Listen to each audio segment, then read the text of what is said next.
Okay. Good evening and welcome to the Timberlane Regional School Board meeting for Thursday, May 2nd, 2019. I'd like to start it off with a moment of silence for our troops that put themselves in harm's way.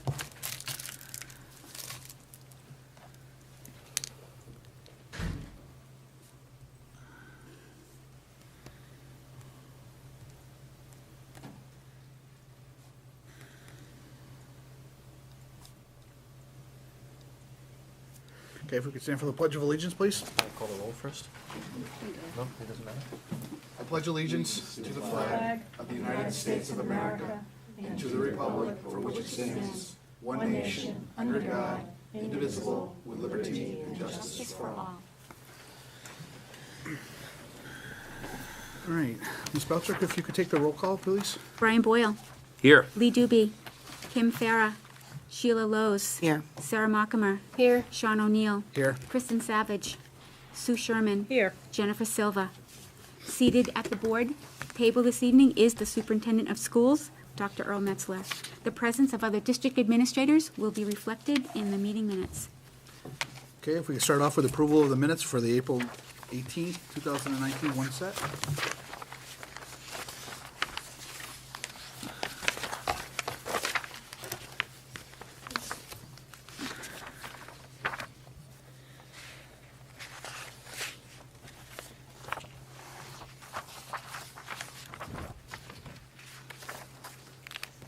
Motion to approve minutes as written. Motion has been made. Second. Is there a second? Seconded by Sarah.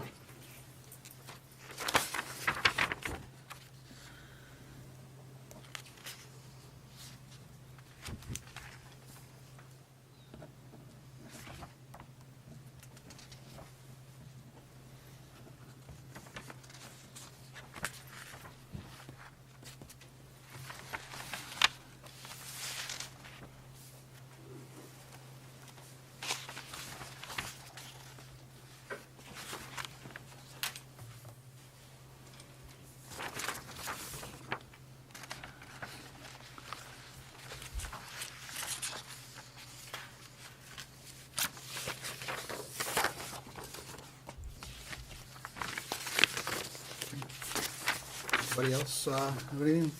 If not, I'm going to call the question. All those in favor, raise your hand. All those opposed, and all those abstained. So we have 4-0-1. Motion passes. Thank you. Okay. Next is our student representative, which Nick is. Report this evening. No? Okay. So we'll move on to our delegates and individuals. I believe we have one person, We do. Ms. Kayla Raymond. Hi. Have a seat.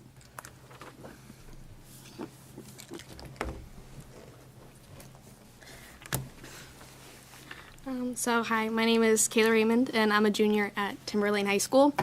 So the reason I came here tonight is because I and my fellow peers feel as though that we've tried a lot of things, and each time we're not being listened to and we haven't been taken seriously.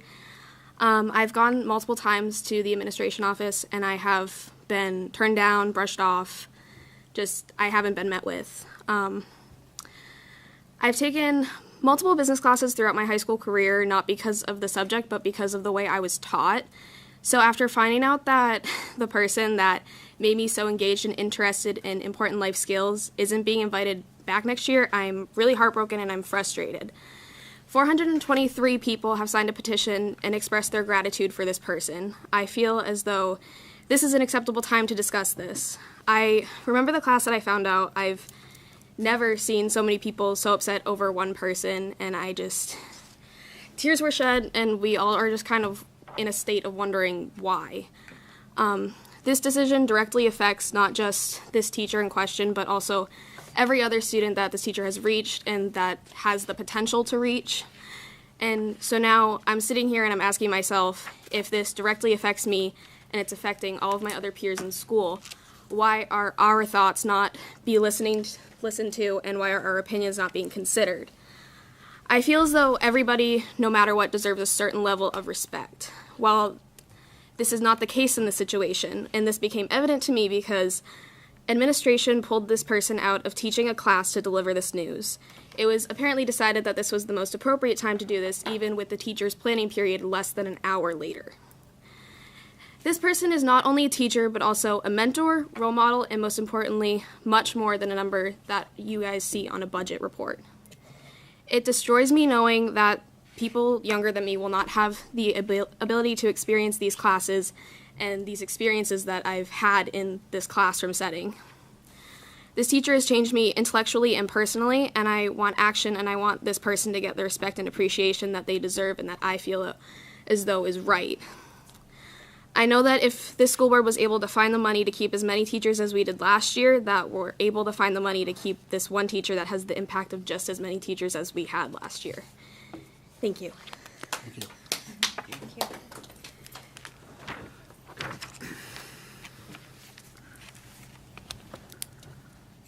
All right, we'll move on to our first item of business is our TD banking services. Jeff?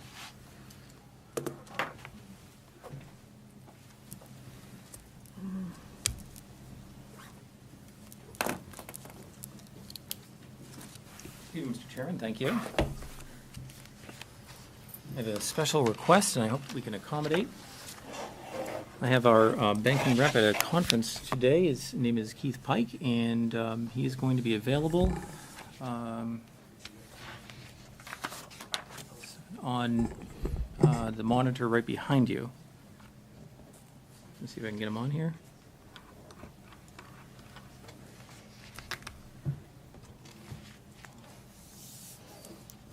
Game of Thrones, yeah. Hey, Keith, you there? Hang on just a second. Get Game Hang of on, Thrones Keith. on. This is great.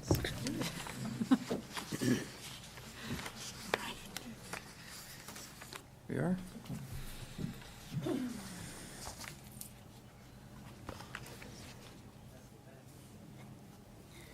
I'm connecting here. Can you go back to Game of Thrones, Jeff? You No. No you kidding. can see that before Sunday. That'd be great. You don't like Hi, that Keith. show. I love that show. There we are. All right. So Keith, if you could turn your phone sideways, get a little bit of a picture there. Look at that. I'm not getting everyone sick. Something like that. All right, I'm going to do one more thing. Let's see. This is our board. Hi, good evening. That's what we're evening. behind. Good evening. So I'll, if you could, there's a marker right on the floor. Give me a brown thing right on the floor. So Keith Pike is our vice president with TD Bank. That's who the district uses for depository services. And Keith has been an integral part of our banking relationship over the past number of years. Keith and I have worked together on a number of initiatives lately, and over the past year and a half that I'm very, very pleased with. I'd like to take the opportunity to review that banking relationship, tell you a little bit about what it is that we've done locally to improve our level of services and to reduce our costs.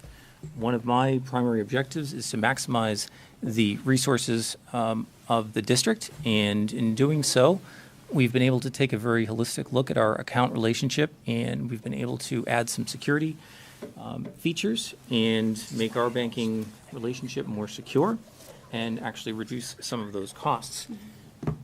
We've been doing okay on our return from the bank, on our interest return, so much so that I had to make a note in last month's financials because we have a favorable return such that I've now broken it out onto its own line item. So there it is. Keith, if you wouldn't mind, we have actually another potential very exciting initiative to roll forward tonight as well. But Keith, if you could tell us a little bit about about yourself and about what you've been able to do with the district over the past year, in a nutshell, it'd be great. Yeah, no, thank you. I appreciate the time. There's a little bit of an echo, Jeff. I don't know if we can. Keep going. Okay. All right. So thank you. Obviously, I'm sorry that I couldn't be there tonight. I'm actually up in North Conway at the New Hampshire GFOA conference. It's their annual conference. So we're here for 2 days as a supporter of the organization. So as Jeff mentioned, I've supported the relationship with the district. Been with TD Bank now for almost 5 years. I do see a couple familiar faces on the board. Jeff, that's still echoing quite a bit. I don't know if It's not too bad on this Okay. end. it's not too. Okay, I just want to make sure. It's a little distracting. Okay. But yeah, in a nutshell, been working with Jeff for about the last year or so on some changes and restructuring that we did for the organization.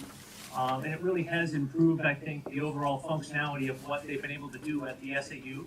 Again, I understand the value of the SAU and what it's trying to do for the individual districts of the SAU. As Jeff mentioned, we've made some nice improvements.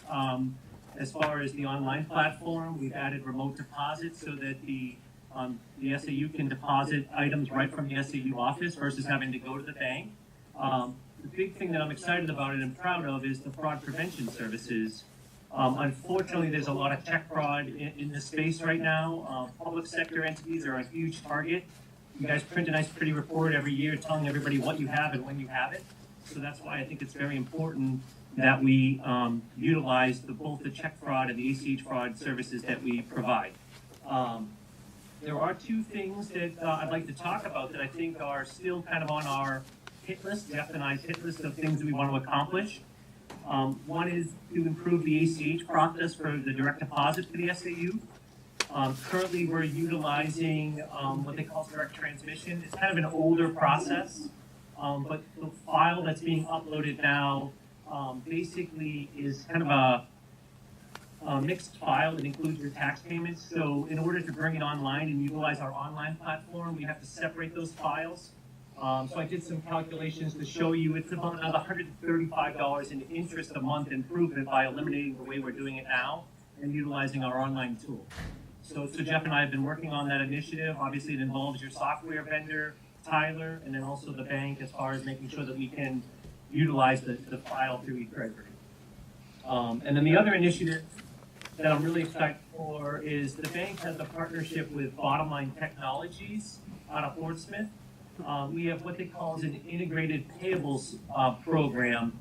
I don't know if any of you are familiar with that, but basically it's a way to streamline and automate your AP process.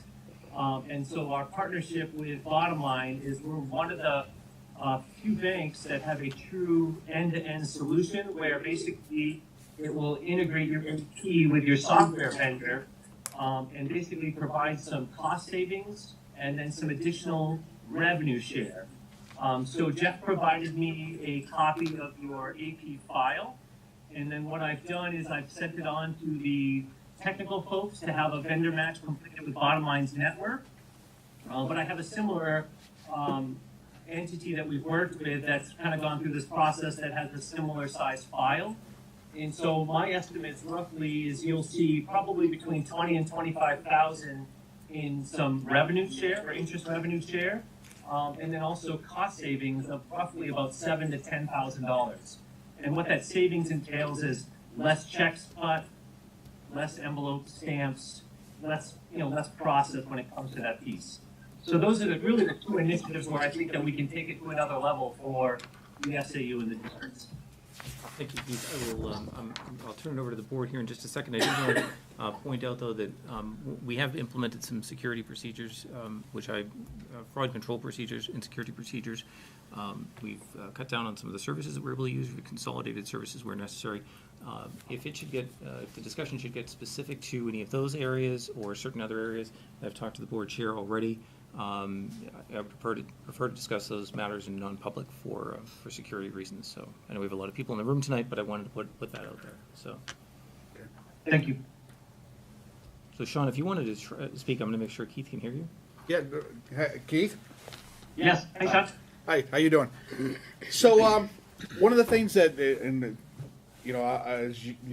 I've dealt with Keith for the town of Danville for what we're banking. Back in 2015, we went out for an RFP, and we were currently with TD Bank and at the town level, and we still remained with TD Bank, but the RFP process that we went on out to was beneficial to us. We were able to cut our costs dramatically, and also the whole concept of the sweeps and that they have for the deposits, we were able to get more interest for that. And right now, with that, the just for comparisons, I pulled up for the town's aspect our last statement, and Jeff was gracious enough when we were having our policy meeting to bring up the same equivalent time frame for the school district, and the school district is actually getting less interest than the town of Danville, which we all know that the size of that and the cash flow of the town of Danville versus the Timberlane Regional School District, there's a sort of a whole order of magnitude in the amount of money that's dealt with. So that's one of the reasons why I personally wanted to bring you to the table, Keith, to talk to you about this, so that we could get a first attempt to look at to see what you guys could do, sharpen up your pencils and coming out with some of these new programs, and continue this discussion on with our business administrator, and maybe this board might not decide to go out and entertain an RFP to go out there, because there is a lot of logistics, a lot of time, a lot of effort, and I think we need to look at the whole banking payment issue. Yeah, I'm glad to speak. I'm glad to speak to it. I did a review of the relationship, and obviously I've had a conversation with Jeff as well. I am very familiar with obviously the Danville relationship that you described. What I'd like to point out is there are differences. Volumes that the SAU and Timberlane and Hampstead process are significantly more, but also, as you mentioned, the balances are more. So I did actually a comparison as well. I kind of looked at the two, and just to kind of get just to make sure that we're in the ballpark and we're competitive in that space. And I believe that we are. When you look at the Timberlane relationship, we are using a lot more services, both volume-wise on the ACH side for direct deposit for employees.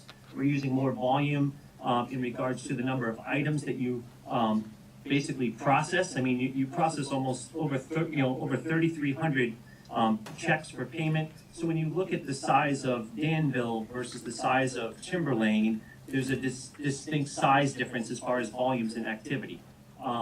So that's part A of it. And again, the fraud side, as Jeff mentioned, we are utilizing the fraud prevention services here at the district versus the town of Danville's not utilizing those. And some of that has to do with the constraints that you have with the financial software that you have at the town. It's definitely, obviously something that's very important to us to review and to look at. But like I said, I'm comfortable. I know obviously we've seen some nice improvement in the interest rate environment. I feel that we're a proactive bank with that. Jeff will tell you that I share with him every time the Fed meets every quarter. I send an email out to him letting him know that the Fed has moved rates, and I let him know that the rates are moving along with that, and I share that when the effective date is and so forth. No different than what I do for the town of Danville when I email Patty as well. So I think we are one of the proactive banks when it comes to this environment. The world is starting to shift a little bit. There's a lot of talk about rates going in the opposite direction. If you look at some of the forecasts later on in the year, we're talking about potential rate reductions. I know the president's really pushing for that as well.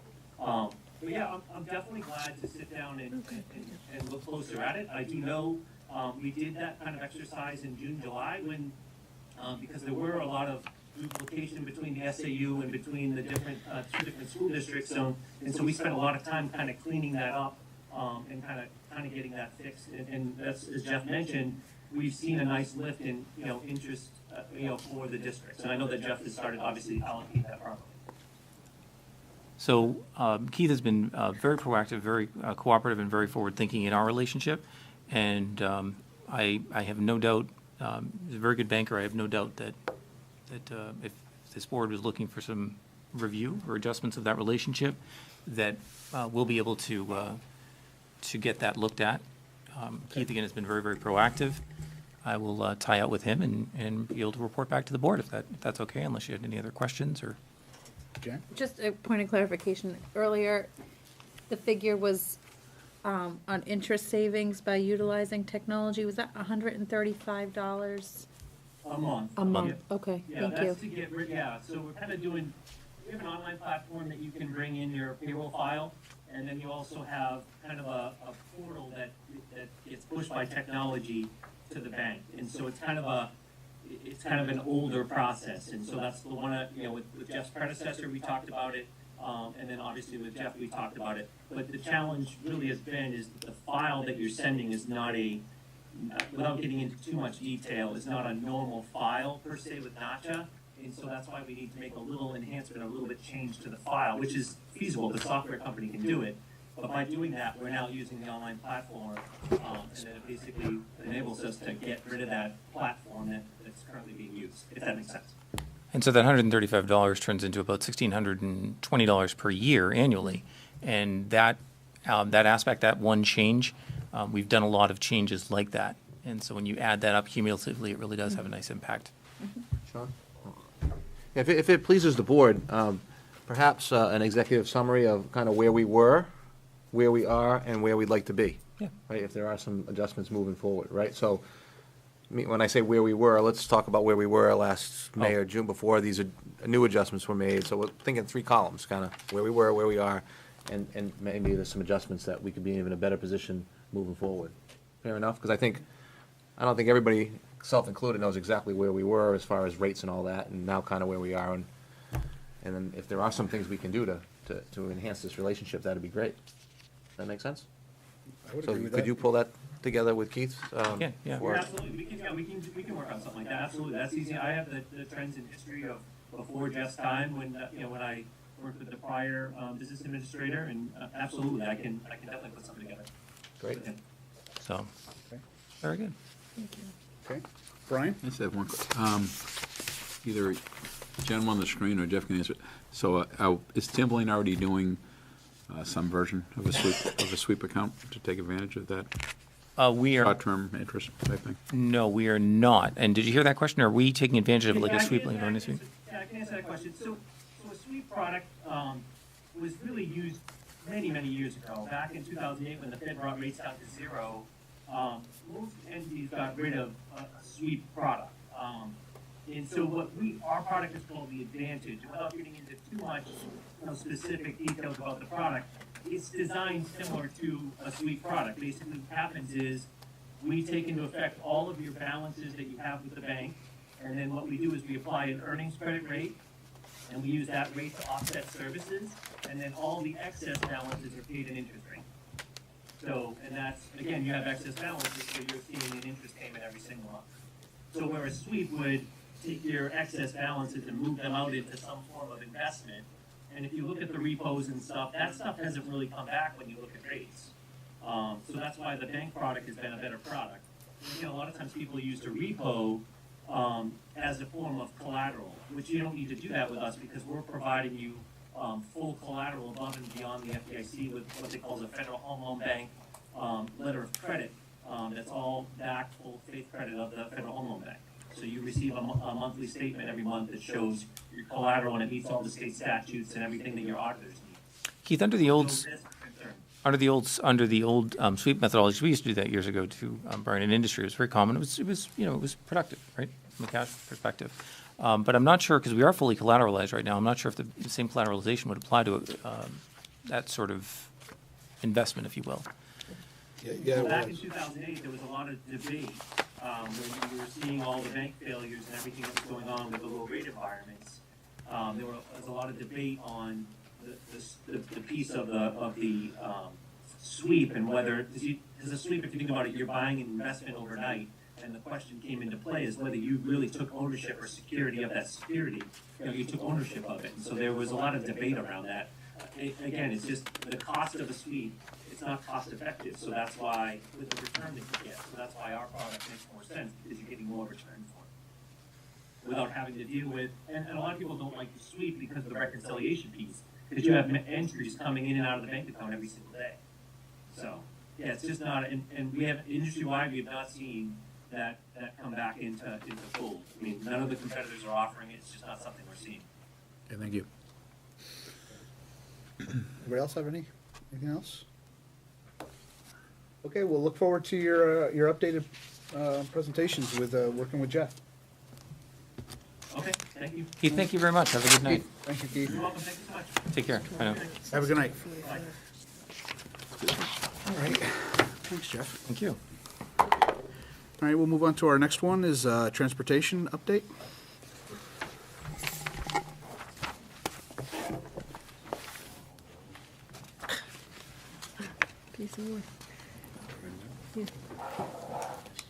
Who knows? Just to stare at us.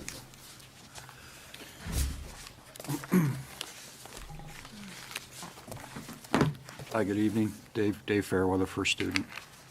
Sean Geary, SAU 55.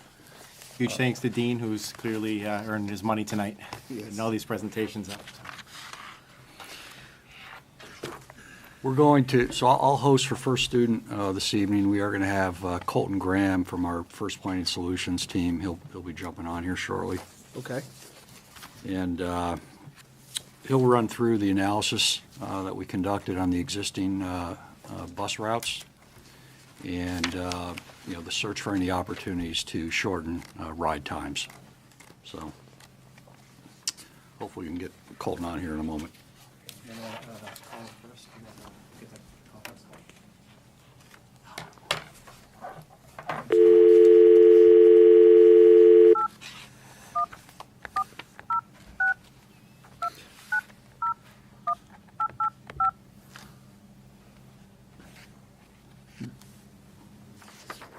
Thank you for calling Colton Graham.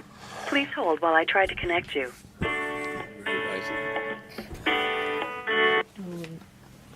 This is Colton.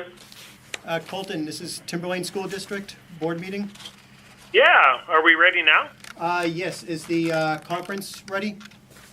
No, I didn't turn it on yet because I was waiting until closer to Yeah, 8 you're o'clock. 20 minutes but early. That's fine. Anyway, Let 20 me minutes early. fire it up. No, I know. I'd asked if we had this available to us, and it was not ready yet.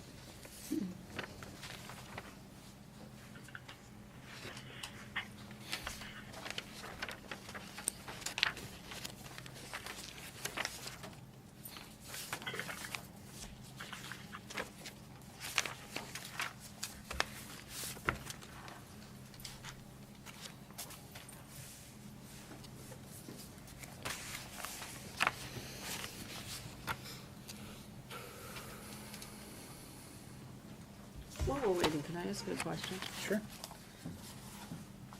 One of the things I'm reading in here is that there are a high number of stops that are not used on a regular basis, but you have to plan for those stops anyway. Is there a way that districts have tried to avoid that by using, say, either an app or saying that I'm opting out of the bus for the year? I'm asking the first student because I would assume that you've got that.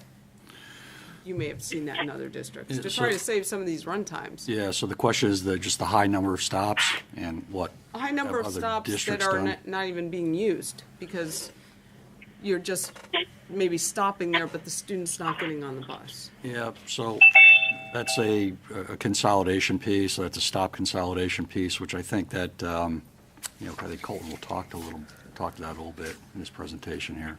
Okay. So we've had, to your question, we've had other districts that they've narrowed the number of stops, all right, over time. And, it's forced greater walk times for some students, as an example, and narrowed the number of stops, which reduces run times. Hopefully that answers your question. I may have some input to it because I've discussed it with Sandy. Are you discussing like an opt-out procedure for parents? Yes, I'm Like not talking about reducing stops and making students walk Yeah. longer. I'm talking about this person you stop there and the person never gets on the bus. Right, so, something I can share is that Sandy and I have discussed this kind of, after, going through all of these steps is there an opt-out procedure that we could come up with for parents to, at the beginning of the year, to say, I'm not electing to use the bus transportation system? And that would save Sandy a great deal of work as well. Of course, we would still plan just in case they change their mind. But that's something that her and I have talked about many times about seeing if it's something we could come up with. And other districts I do know have an opt-out procedure. I'm not sure of any local, but I've kind of read by doing some research online. I hope, does that answer the question that you originally had? Yes, I think I was directing it more to the first student, because I would think that it sounds like there are other districts that do that, and I'm not sure why we don't, especially when you've got run times that are running close to an hour. Sure. This is Colton. Yeah, we do have some districts that do registration, or opt out or opt in. You know, we've had some different varieties of that, where students are actually required to register for transportation, and if you don't, you know, a stop and a seat will not be provided. So that is something that some districts do, and you know, frankly, if you can route your buses to the actual ridership versus kids who may or may not ride, it certainly is a more effective way of routing. Along those lines, I notice when you look at the Edgelog, some of the stops will have a note if a parent will call if a student won't be riding, so that the driver will be alerted that the student won't be at that stop. But it sounds like what we're looking at is maybe something in the reverse, where typically if a student doesn't ride the bus, it would be more like a parent will call if the student needs to be picked up, not the other way around, which is, I think, how it looks now. Yeah, I know. I think that there would be some details to iron out, right? Because we don't want to get into the habit of people calling at, when the buses are on the road and having that confusion, right? We want an easy process for I parents. don't want people thinking like, oh my God, my kid can never ride the bus, No, if something happens. It's an intriguing idea, and I was actually going to say something about that at the end, because it's kind of a discussion we've been having about being more efficient, right? And if we have parents that right off the bat know their child isn't going to take the bus at all, then that only helps our office, right? So. Well, as long as it's only that one stop, one Correct. stop with 4 kids, your kid's not riding, it doesn't affect the stop. Right, where it would That'll really affect the help stop. us is if we had somebody on, like I say, the outskirts of the district, right? And we know that we're going out of the way to pick up that one child, and they opt out, then that's great for the rest of the bus ride. And that bus very well ridership. may be some of the parents that will know that they're going to opt out because they know that they can drive their child to school in much less time than it would take them on the bus, and Sure. that's what they're doing every day Oh, anyway. absolutely. Those are efficiencies that I think that we could look further into and come up with a clear process for. Okay. All right, if you're ready, we can have Colton run through the presentation. Yeah. Okay. So, this is obviously is based on the meeting that was about a month ago, and the charge to take a look at the current routes and the high school and middle school, and determine if there was opportunities to reduce ride times through route changes and maybe some other strategies. We also used the Edgelog optimization routine to see how it would what sort of results it would produce, and then we looked at a couple of kind of alternative methods sort of toward the end. So you can just jump in. This first slide is just terms and definitions, just so we're all kind of on the same page. When we're talking about a bus run, we're talking about one segment. So the high school trip, or taking those kids, picking them up, the first kid to the school is one run. The high school run combined with the elementary run is the bus route, or sometimes called a package. A tier, is the bell time. So the high school is one tier, the elementary is one tier, middle school is same tier as the high school combined with the elementary tier. I think the rest of it's pretty self-explanatory. But so as we're going through, those are just kind of common terms that we'll be using. This background slide, I think you guys, this is just kind of to regurgitate kind of what we know and what the charge of the project was. So I think you guys are all familiar with this, and we have a lot to go through, so we can just kind of keep going. One thing that we did note that made the analysis a little bit challenging was that because of all the stops on the runs, Sandy is editing the stop times in Edgelog and not accepting the system-generated times, because the system-generated times with 50 stops on the run was saying that run is 65 minutes long, when in reality, on a daily basis, you're only maybe getting 30 of those stops, and so and it's not the same 30 every day because some kids are riding days and some are not riding some days, but kind of on average, Sandy knows that run really is like 45 minutes. So she's altering those stop times to kind of reflect the duration of the run kind of on average so that, everything is correct in on the, as far as timing. It doesn't show that you would have to start the run at 5:30 in the morning in order to get to school on time. It's kind of where I'm going. The issue that causes is whenever we were making changes to try to see if we were improving things, we're forced to use the system-generated times because you have to reset them in order to see what you did. Well, when we did that, the times would actually go up. So in most cases, so it was a little difficult. And so at the end of the day, some of the changes we made that maybe look like it actually increased the time, but we'll see that in some cases it decreased the miles. So that makes me think, well, maybe it didn't increase the time. Maybe it was a positive change. And so what we'll really have to do is get with Sandy and review those changes and see if they're actually positive change or if they're no result or if they're actually would be negative. And we'll kind of talk about that as we go on. And that's kind of what that third bullet is talking about. So there were some challenges in the modeling because of that, but we have to kind of work through it, I guess, and work with Sandy to get the sort of what the real result might be from what we've done.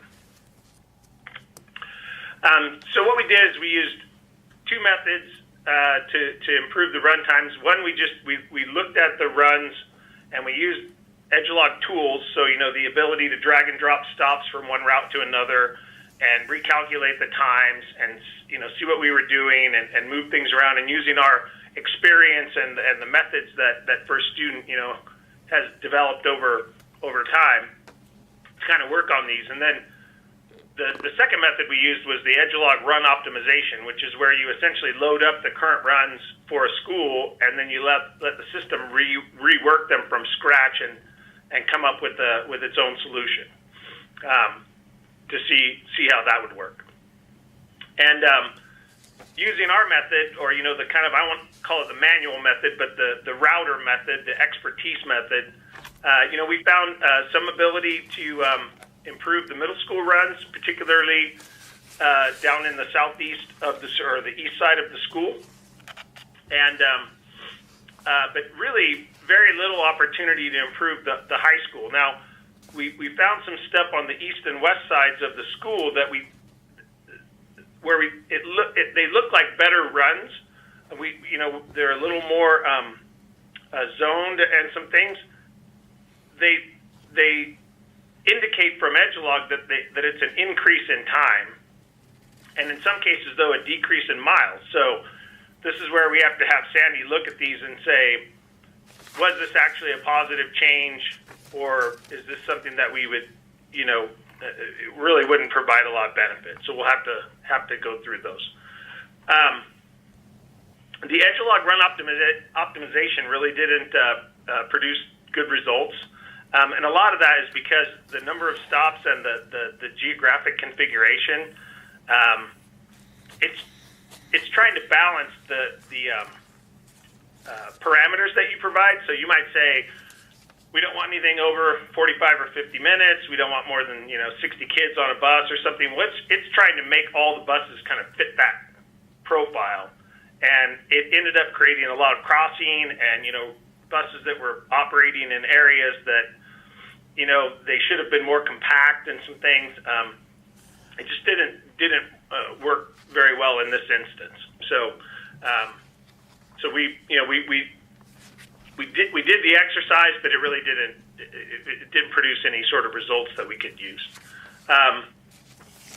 Then we just looked, and this was more on just a kind of a sample basis, but I did kind of look around the map, and this is something that I can work with Sandy and Chandra on, is just looking for these opportunities where we could take out a couple turns. There are a few areas where kids are in a neighborhood that's maybe 0.2 of a mile out to the corner where the bus would not have to turn to go into that neighborhood. And so there may be some opportunity to make those kids walk down to the corner. But a lot of the cases, I looked at a lot of the dead ends and things where we're going in to turn around. And, you know, in a lot of cases, and I can show some examples too, you know, it's 3,500, you know, or so of a walk for the kid to like come out from the dead end, you know, from his cul-de-sac or whatever out to the main road. And so I don't know what the distance that folks are going to be comfortable with, you know, requiring students to walk versus, you know, not having to turn in and make a turnaround in that dead end street. But we looked at it, and I don't think there's a whole lot of cases where that's probably going to be practical, but there are some, and I think that they can be reviewed. And we tested a few, and I mean, it saved, you know, a couple minutes, 3 minutes or something to not go into a couple neighborhoods, but it wasn't a huge lift, I guess, if you will.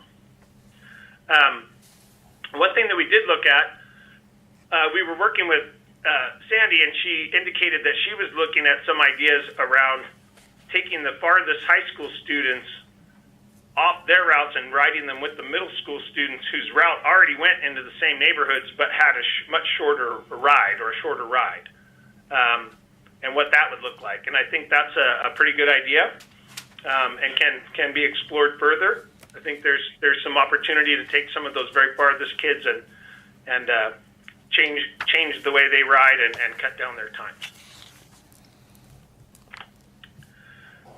So these are kind of the summary of the scenarios. And so you see, you know, the current averages, the number of runs, you know, times, miles. First student is kind of our expertise optimization, if you will. And we'll look at the high school north, and I'll show you why we didn't see any changes there. In the high school south, our time went up, but as you can see, the average miles went down. So this is one that kind of makes me think maybe we did do some good, and it would be worth Sandy reviewing to see if the increase in time is really just an edge-a-log thing, and that maybe there was some savings there. So we'll have to review that. In the middle school north, I made just a couple of changes that really barely affected the times, but they were just kind of, I thought they were positive grouping changes to move some stops from one to another. And then in the middle school south, particularly on the east side of the school, we made quite a lot of we kind of rerouted that whole area. And I think potentially came up with something positive. In looking at it a little bit with Sandy, she said she needed to look at it because she was concerned that maybe we had buses going in a different direction on some of the roads where kids might be crossing that shouldn't be crossing and some things like that. So she would need to review that as well. But I think that was potentially a nice positive. And then you can see the edge-a-log optimization kind of sort of all over the place, you know. And, you know, we'll just briefly just go through those just so you can kind of see what it did. But one thing that we did look at, and this is more informational, and you guys probably all know this, but, you know, just to get, for those north routes, just to get from the school up to Route 111, which is kind of where things sort of start on the other side, you know, Google says that's an 11-minute ride, and that's in a car. And I'm not sure what time one of my guys actually did it in Google, because Google looks at the actual, you know, time when you do it. So probably wasn't at 7:30 in the morning or whatever. But in a bus, that's probably at least, you know, more like 15 minutes just to get up into the edge, you know, the bottom edge of the zone where all those kids live. So all I'm pointing out is that you're burning up a fair amount of time just deadheading. So anyway, okay. Okay, so at the middle school, we kind of have a summary of the 16 buses. And the minutes, these are the times from Sandy's routes. You know, these are not the edge-a-log reset times, if you will. So these are more or less the real times of what, you know, Sandy has put on those routes. Number of riders, you can see the high number of stops. And then the ones highlighted in yellow are the ones that show being over 50 minutes. And then you can see down in the bottom just the averages across in the north and the south area. And you can see that the south or the north is quite a bit longer. Obviously, you know, it's got that great deadhead distance to go than the other routes. So when we look at these routes, and I know, you know, I've been doing this for a very long time, so I look at this and I see things, and I know that people who don't do this every day, maybe things don't pop out. So I kind of wanted to show what we're looking for. And one of the things that we're looking for are, you know, zoning, right? So like runs that kind of occupy a geographic area without doing a lot of crossing over and things. And so this was one of the areas, the middle school that we saw, you know, this Route 102 mostly occupies this area, but then it goes up here and then has all these stops way up here. And then Route 123 kind of occupies this area. I can't remember the name of this road, but here, but then it kind of goes across here and then does all this work, you know, over here. So my first thought was, how can we, you know, I like to see these things be a little more zoned, because in general, you know, having the stops grouped relatively close together, so we call it pickup stops closest to other stops on the run, produces shorter ride times and more compact routes, right? When you kind of string the route out over a larger area, that, you know, you generally are going to, you know, have longer ride times and so forth. So in this area, what we did was something more like this. So, you know, 102 was the green one here, and now, you know, it's this yellow one. So we took this off the route that was over here and basically have it now operating in just in this area. This green route 123, instead of jumping all the way across here, actually just works down this corridor and does all these cul-de-sacs and little streets along here, and then picks up these stops as it goes into the school. And then 130, we had it just, you know, kind of occupy the center area. And then we added a couple stops off of this road that were actually on the 123. So it would have to go up here and turn around and come back. And instead, we had 101 start there and then just come out and go up this way. So shaved off some time. So you can see that we basically cut 25 minutes across all these four runs versus what we had before. So, and again, you know, we'll need to vet all this with the local knowledge and, you know, Sandy and Chandra. But, I mean, this, you know, to me is you know, I mean, maybe the stop order we would need to do something, take a look at, because maybe we're crossing some kids, but I think the zoning is much better. And in general, you know, the times came down quite a, you know, fair amount. So now the one thing that Sandy and I talked about is the middle school is not the big issue. So, I mean, it's, but I think this is certainly an improvement, or potential improvement. On the west side, though, you know, if you look at these, they're pretty well zoned. You know, it looks like there's a little bit of crossing right in here, but, you know, these routes more or less occupy an area. And if you look at the flow, you know, it's good. I mean, it starts down here, it goes up here, passes these, starts picking up all these stops, comes around, then comes back down, gets all these, goes around this loop, up here, and then into the school. So it's a decent flow. I did look at this at the green route at 107, because it is obviously the longest route, and said, well, we are crossing through 103 as we're going here, but when I tried to come up with some kind of a solution,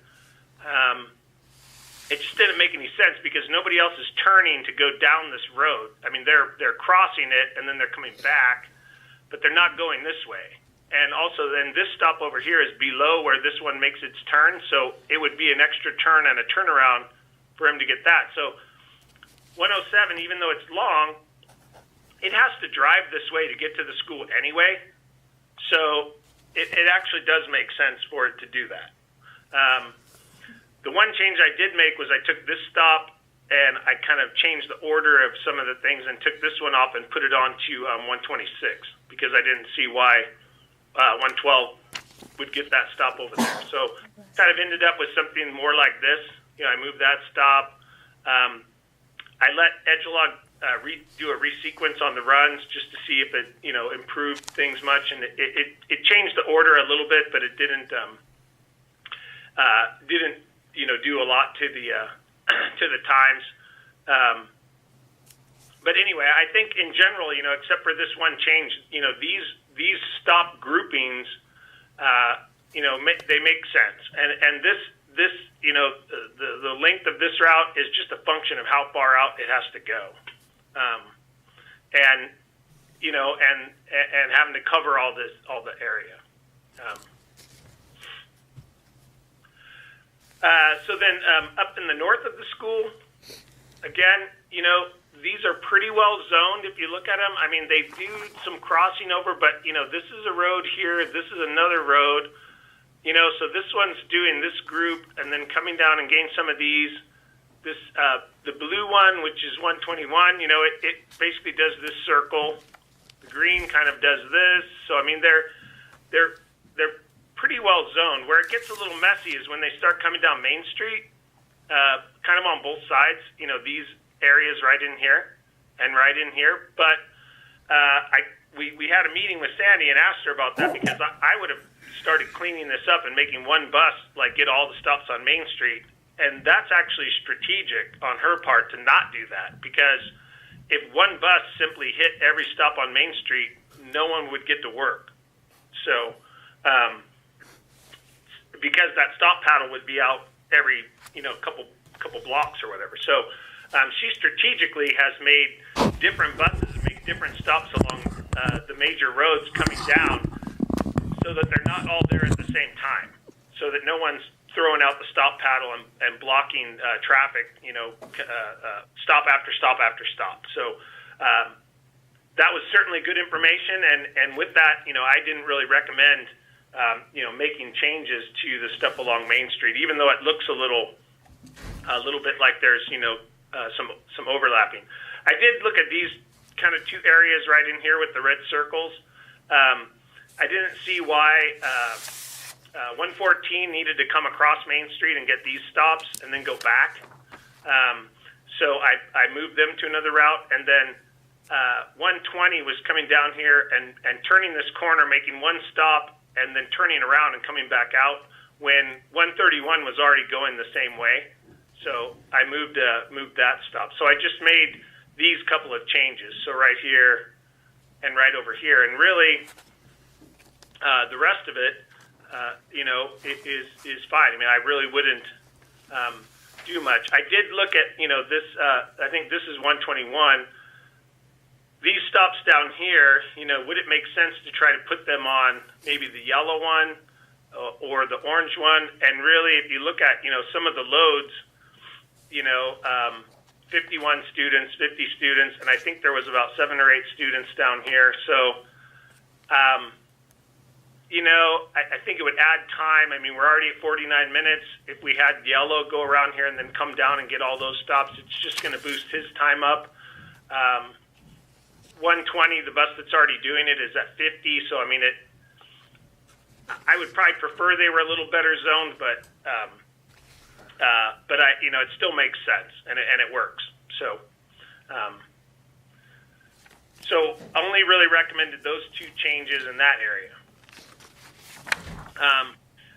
This is the edgelog optimization, and won't spend a lot of time on it, but you can kind of see, I mean, it's got some of these runs going, like this one is going all the way up here and then coming around. This red one is zigzagging all the way through. They're not that very good. I mean, we don't need to go on and really, but the magic button, if you will, isn't going to produce routes that we can just hand out to drivers. We would need to do a lot of work if we started with these as a base even. So I think, as an exercise, I think we sort of showed that it can't beat what we're doing already, basically. So, but we did certainly take a look. So I'll just skip through this, kind of the same thing. I mean, it has this blue run cutting all the way across here, and I mean, these are a little bit cleaner than the south, but still certainly not better than what we were already doing. So And then in the high school, certainly was more challenging because we're basically covering the exact same area and the same roads with 13 buses instead of 16, right? So definitely makes it more challenging. The routes highlighted in yellow, again, are the ones that Sandy has identified that are over 50 minutes, and all but one of them is in the north. And you can see our average stops on the middle school routes was about 40, and on the high school routes, you know, we're a little higher in the north and a lot higher in the south, because those are a bit shorter, so they're all getting more stops. So, excuse me, we looked at, you know, east of the school, and we identified kind of similar to the middle school, you know, some areas with some crossover, you know, that we would probably like to make some corrections on. So this was kind of what we came up with. So again, you know, better zoning, you know, come in kind of through the middle. Now, the times, I believe, kind of went up on some of these. Let's see, where were we at before? 44 minutes, 40 minutes, and 42, and we went to 45, 55, and 40. So according to the system-generated times after we redid these routes, you know, the times actually went up, but I think, you know, this is some that we could review with Sandy and see if, you know, these changes actually would be beneficial. I think one of the things that pops out to me is this whole idea of covering this same area and all these same roads with 3 buses instead of 4, right? We had 4 over here for middle school, so we had 2 buses doing this area right in here, right? Now we're doing all that with 1 bus, you know. So I mean that's the challenge, right? So we would need to take a look at this, but you know, from a visual and kind of a flow perspective, I think potentially this is an improvement. Again, we would need to have that vetted. On the west side of the school, you know, we've got some crossing here with the blue and the red, a little bit with the green. So we again kind of did a similar exercise, and we kind of separated those, you know, so they're not quite doing as much crossing. Again, you know, the route coming from way out to the sort of northwest, you know, is covering these stops along, I think that's Academy or whatever, on the way into the school. And it kind of has to do that because anybody else, the green one, well, the blue one's not even over there, but, you know, he's not turning either direction on that road. He's going across and around. So it makes sense to have 118 get those stops. And then the other thing I would say is again, it's a function of how many stops there are, that we're trying to do this again with 3 routes instead of 4 that we had for the middle school. And you can just see that, you know, we've taken one whole route out and we're covering it with the remaining 3. And, you know, it causes us a lot of coverage area.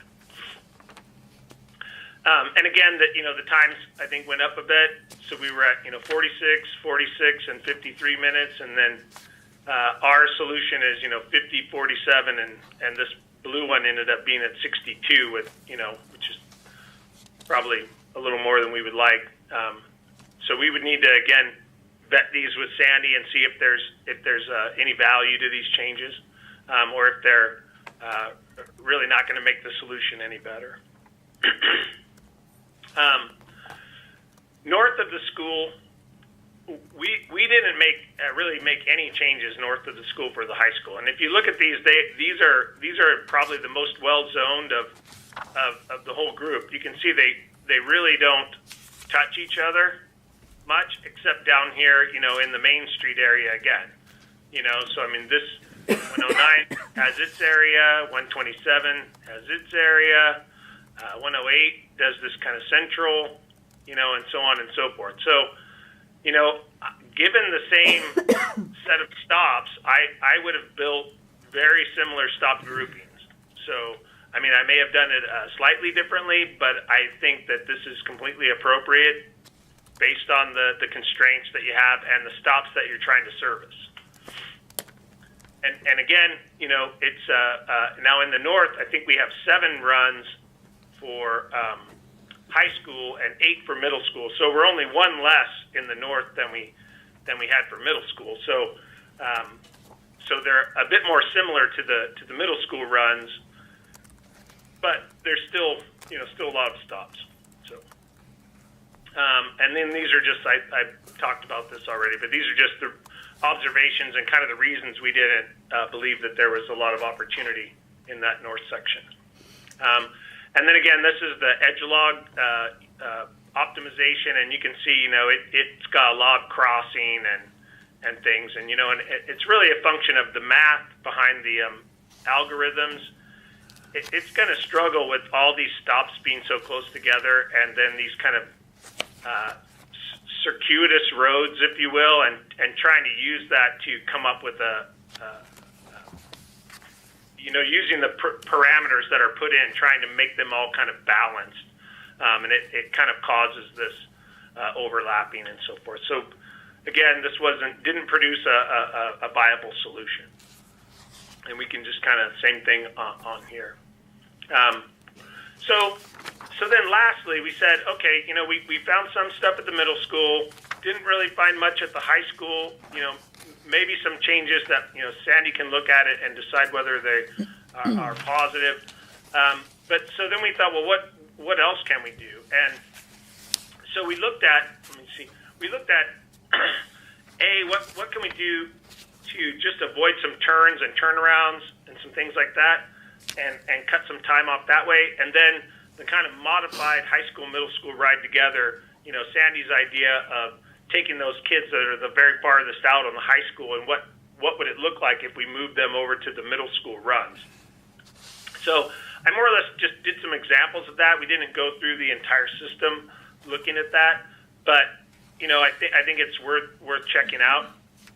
So in this example, Route 106 for high school, we're going down here, and I know North Broadway continues on, but this is the farthest stop out, so we're probably turning around at Brendan Road or maybe at this kid's driveway or something, and that's about a little over 0.2 of a mile out there. So basically said, what if we got rid of that stop and made that kid come down to this corner? Now again, I don't know whether this is a safe walk path or whether we have to go get this kid, so it's really it's more or less an example. And as we look at these opportunities, Sandy's, or someone will have to basically make decide how far can a kid walk, and is that a safe walk path, and is this something that we want to do to pick up, maybe 3 minutes, to basically turn on Juniper Lane instead of going down there at all, is kind of what we were looking at. So,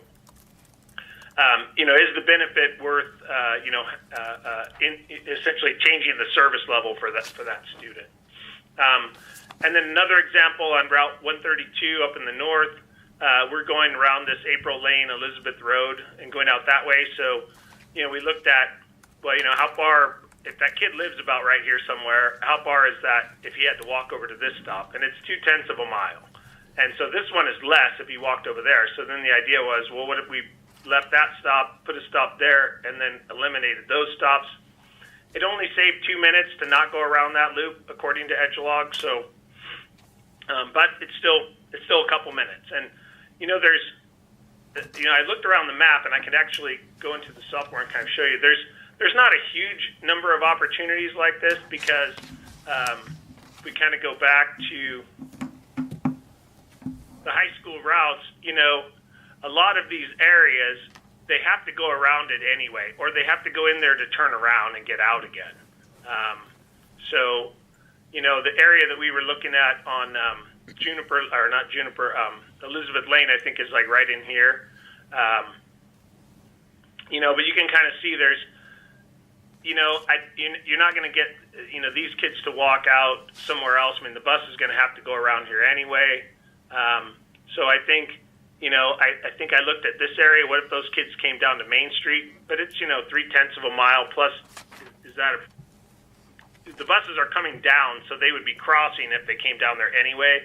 So, it's certainly, you'd have to basically cherry pick the opportunities, with knowing the kids and the streets and whether or not they can effectively be moved out to a different stop and avoid that corner. I think there's some opportunity. It's not going to, it's not huge. I don't think it's going to cut, all kinds of time off these routes, but it certainly is helpful. So then the last thing that we looked at was, Sandy's idea of what if we took the farthest stops off some of these routes. So this is High School Route 109 in the north, up off of Trailside. And, it comes up, this Macintosh Drive and comes around, but then it makes a left turn and goes up here to this Trailside Drive and then has to come out again. So I looked at, well, what if we just did this loop and came out and we put all of these stops from here out onto the middle school bus? I didn't take a picture of it because, frankly, I thought we were getting quite a few slides in here. So there is a middle school bus that goes right down here and actually has this exact same stop at Trailside Drive. So it's kind of a perfect candidate. And taking those stops off of 109 cut 9 minutes off of 109. So, that's positive. I mean, it really, these kids, all we're doing is not going out here. So, it is going to affect, the pickup time, like for this kid, instead of the bus going all the way out here and then coming back and then getting him, he's going to have a shorter ride, and the kids downstream should also have a shorter ride. And then we looked at the middle school route, and the middle school route that's already going out here is 45 minutes long. So 109 was 58 minutes. And so if these kids can ride on a route that's already 45 minutes going out there, well, then they just had 13 minutes shaved off their ride. Now there is, some issue with the 10-minute gap in the bell times, and that those high school kids will have to go down and get on a middle school bus, and there'll be a few minutes before the middle school kids are dismissed in the afternoon, and then the middle school kids will actually have to get the route will have to start a little bit earlier to pick up the middle school kids, because the high school has the earlier bell time in the morning. So there's some logistics around the timing, the delivery and leave time from the school that would kind of have to be worked out. But I think this could be a positive solution if you're looking at kind of a modified, ride together solution where we kind of strategically ride together instead of just everybody riding together. And that is all I have. So I'm open for questions. Jen? Okay, you're still with us, right? Okay. I'm going to use that bus 106 as an example, because that's the example you used, and Is that this one down here? Or here, that one? the high school that won't work anyway. Broadway, no, there's no sidewalks. There's nobody should be walking down Broadway. That point two. But anyway, that's not what I was talking about. The one that showed 111 riders. I think maybe one screen before this. Right, I think you just passed it. Right there. Here it Stop. is. Go back. Yeah. One more. So this is currently 91 students. This is the current round, 91 students. This is the proposed change, 111 students. But the information we have, the number of stops we're currently making is 58, and the actual ridership for that route is 26 students. Yeah. So it seems to me that if we only have 26 students riding, it shouldn't be taking an hour to get them back and forth to school. Well, it kind of depends on which 26 kids are riding, I guess. Right. But you're not making 58 stops for 26 kids. Correct. But you may have to traverse all the roads. Right. I mean, if nobody is, on one whole section, and we don't have to go there. But agreed, though, making all that less stops should take the time off of the run. So that's my point, is right that I now, think there are areas to realize some time savings, especially if we talk about identifying students who maybe will never take the bus. Obviously, if we are planning for an average of 100 riders on a bus and only 26 of them are riding, we know that there are an awful lot of kids that we're planning for that are never, ever riding that bus. Agreed. And you've got way more than 25 stops there. I'm counting stops. No, there's 58 stops. Well, right. That route is planning on For 26 students. for 26 students. And does that 111 number, does that reflect the potential if everybody that's registered in the district, this bus has driven by the houses that if they were going to get on, that's where they would be? That's where the 111 comes from? Because obviously you can't fit 111 people Right. in a bus. I think it would be my understanding that that's even counting seniors as well. Yeah, that's would be all the great. possible Oh, yeah. people. Okay. Sean. Edgelog doesn't distinguish Yeah, between Edgelog grades. doesn't have that. And as Sandy's presented, she takes the senior class right off. I was going to say, so we know kids who have parking passes are not even included on bus runs, correct? We don't go by parking pass, I believe you go by class, correct? Okay. Yeah. Senior class. All right. That's why Shady always puts that notation when we make our presentation that, we don't count for seniors, just to take that number down, right? So we're already being more efficient than the magic button. Correct. But, what does the 111 represent in that particular case that we had there? 111 students and this bus route. What does that mean? Is that Grades 9 through 12, right? 9 through 12? Okay.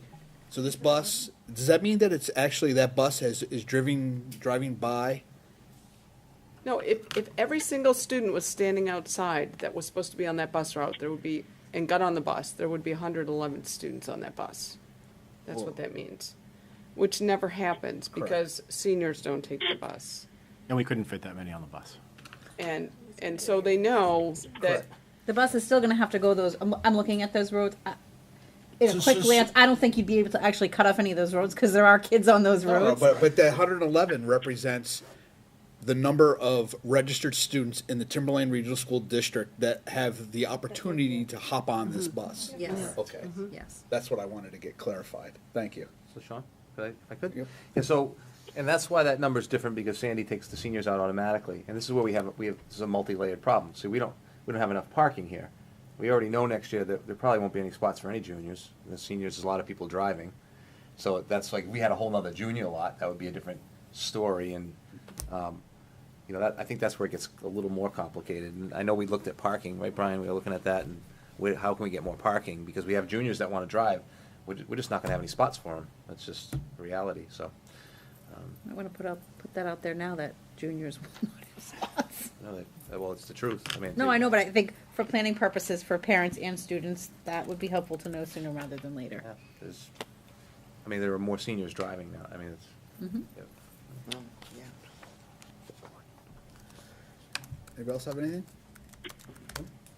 so Colton, as you were going through and speaking about this and the fact that some of these runs are so long because the actual mileage that you've got to cover is so long, and at the high school you've only got 7 buses versus at the middle school you have 8. And I know this might be asking a lot, but clearly you have looked at a lot of these routes and over the years. If you laid 15 buses onto the routes instead of using 7 on one and 8 on the other, what is your thought as in terms of rider time? Does that question make sense? Sure. They would be, much more similar, particularly down in the south area, to the middle schools. You could almost make mirrors of the runs because they basically go down the same roads anyway. Which the middle school runs are more in the 40, 42, 45 minutes or less. So, it would certainly help by having more buses out there covering, some of this area. So you're saying as opposed to 55 minutes that we're seeing at the high school now, you would drop those about 10 minutes or so if you ran 15 buses through the whole district. Yeah, they have 13 now, so I'm thinking if we put 2 more in the south and then left the 7 in the north, although that is, maybe that's the area that we target with the strategic ride together. It is certainly, if you look at, let's go back to the middle school. If you look at the middle school, on the west of the school, that same area where we have 3 high school buses, we're more in the 35 minutes for one and 39 minutes and 41 minutes. Now that 107 is it's just got to go way out there. So, it's a lot, it's going to be long. But yeah, so this is 4 buses, for the middle school. And if you notice, they're basically going down exactly all the same roads as the high school buses versus, this for the high school, right? Doing it with 3 buses, you can see you had at the middle school, you had a bus kind of in here doing this area and a bus out here kind of doing this. Instead, one bus is traveling all the way through, right? So, yeah, but I think, probably if possible, the biggest bang for your buck may really be to identify those 26 kids that are riding that bus and see if there's a way to to actually route for just those kids and not for everybody, because that's still basically what we're doing.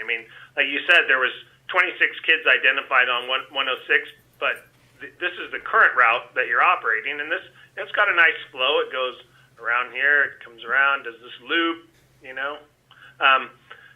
but it's got 91 students assigned to it, so there's definitely 60 plus kids that aren't riding that bus that are assigned, and we don't know how many of these stops that we're going to that we don't need to.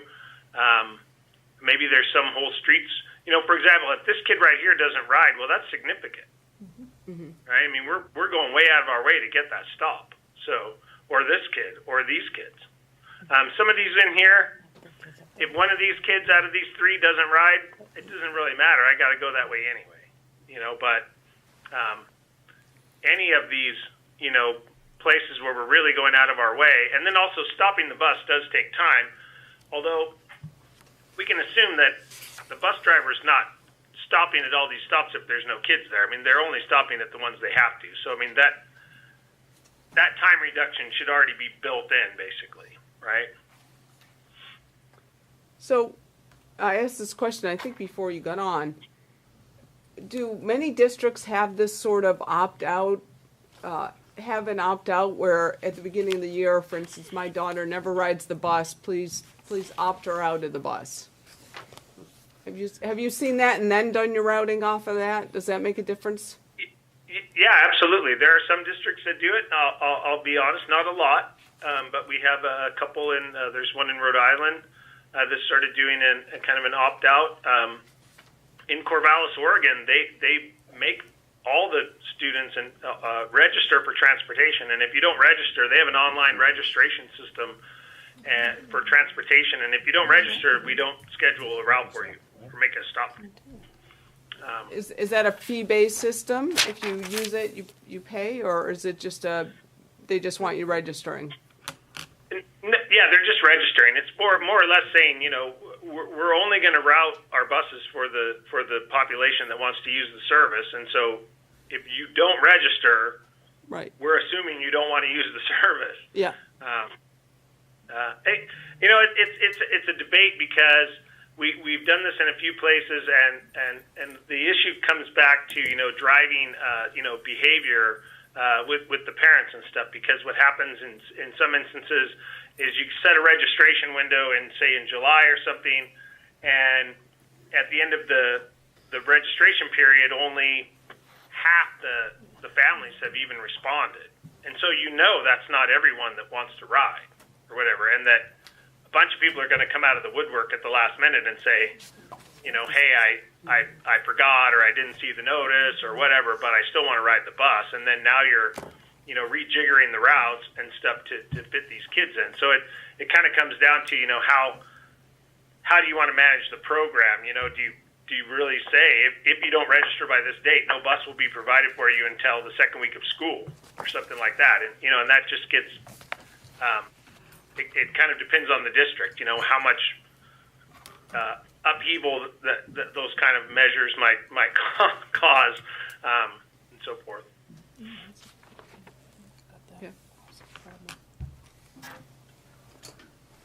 Anybody else have anything? Sheila?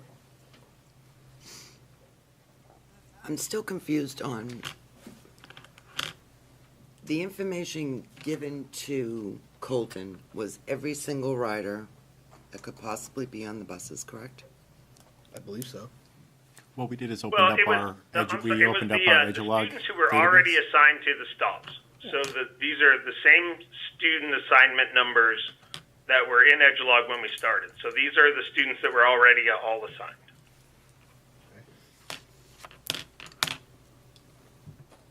Any follow-up on that, Sheila? Or you all set?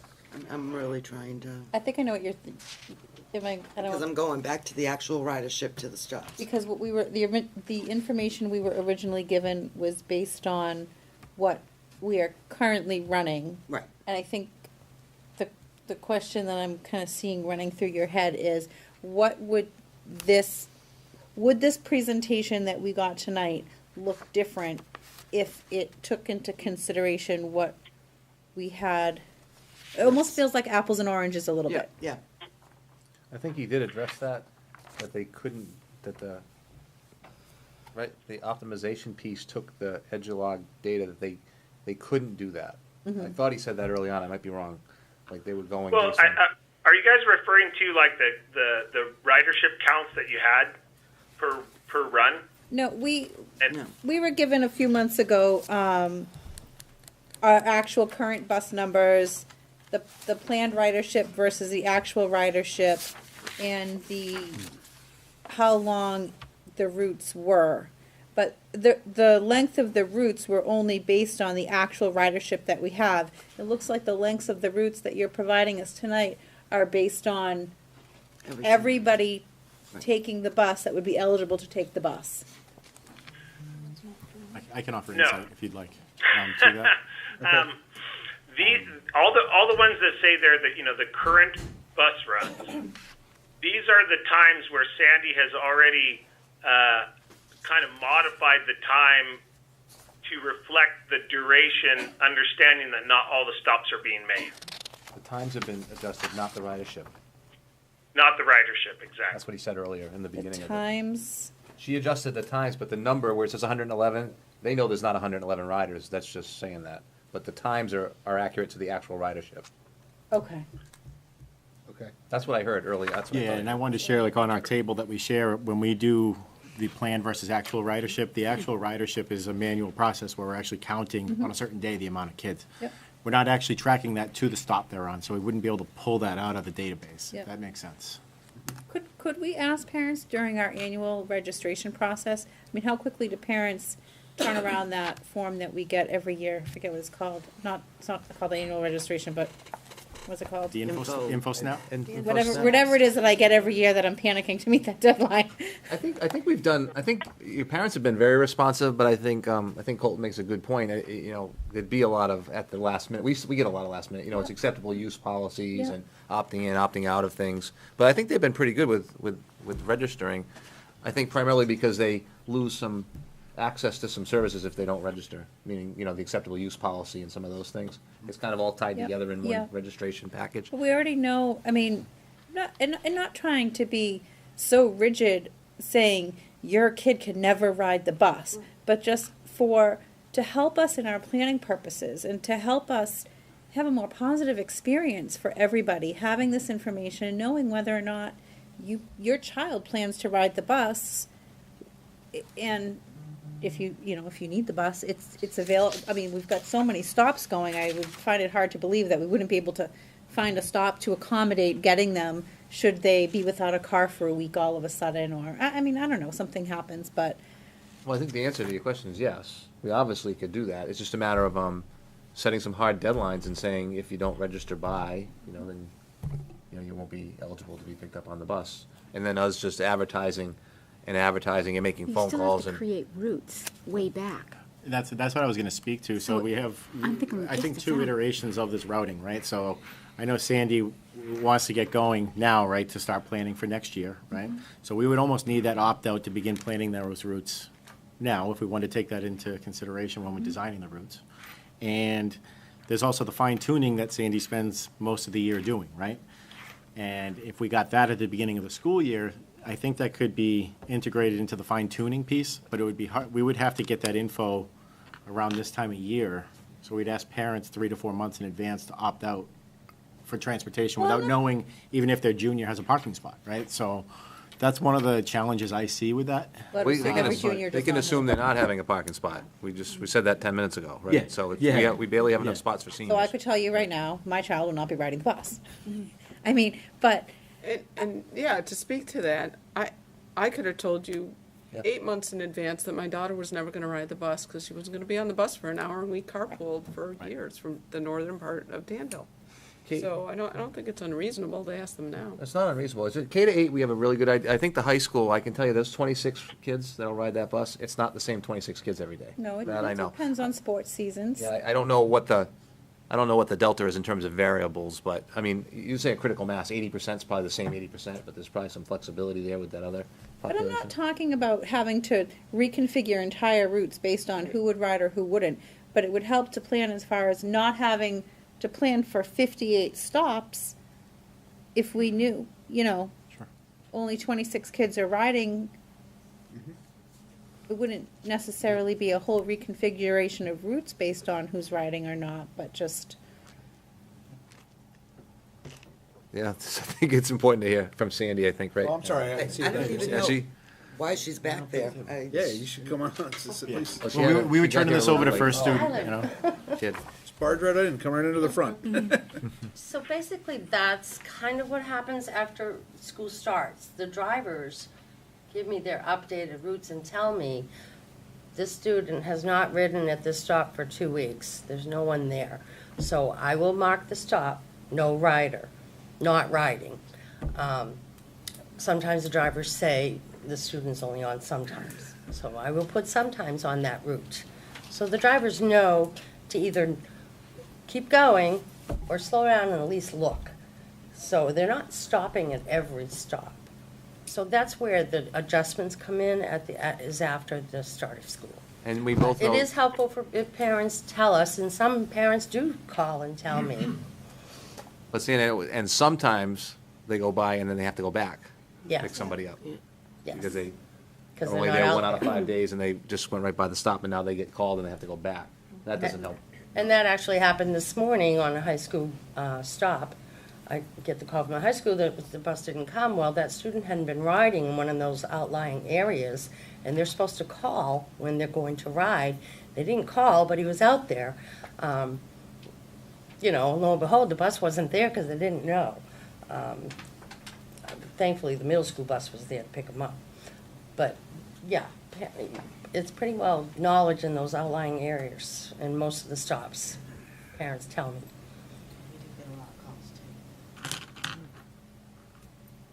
Okay.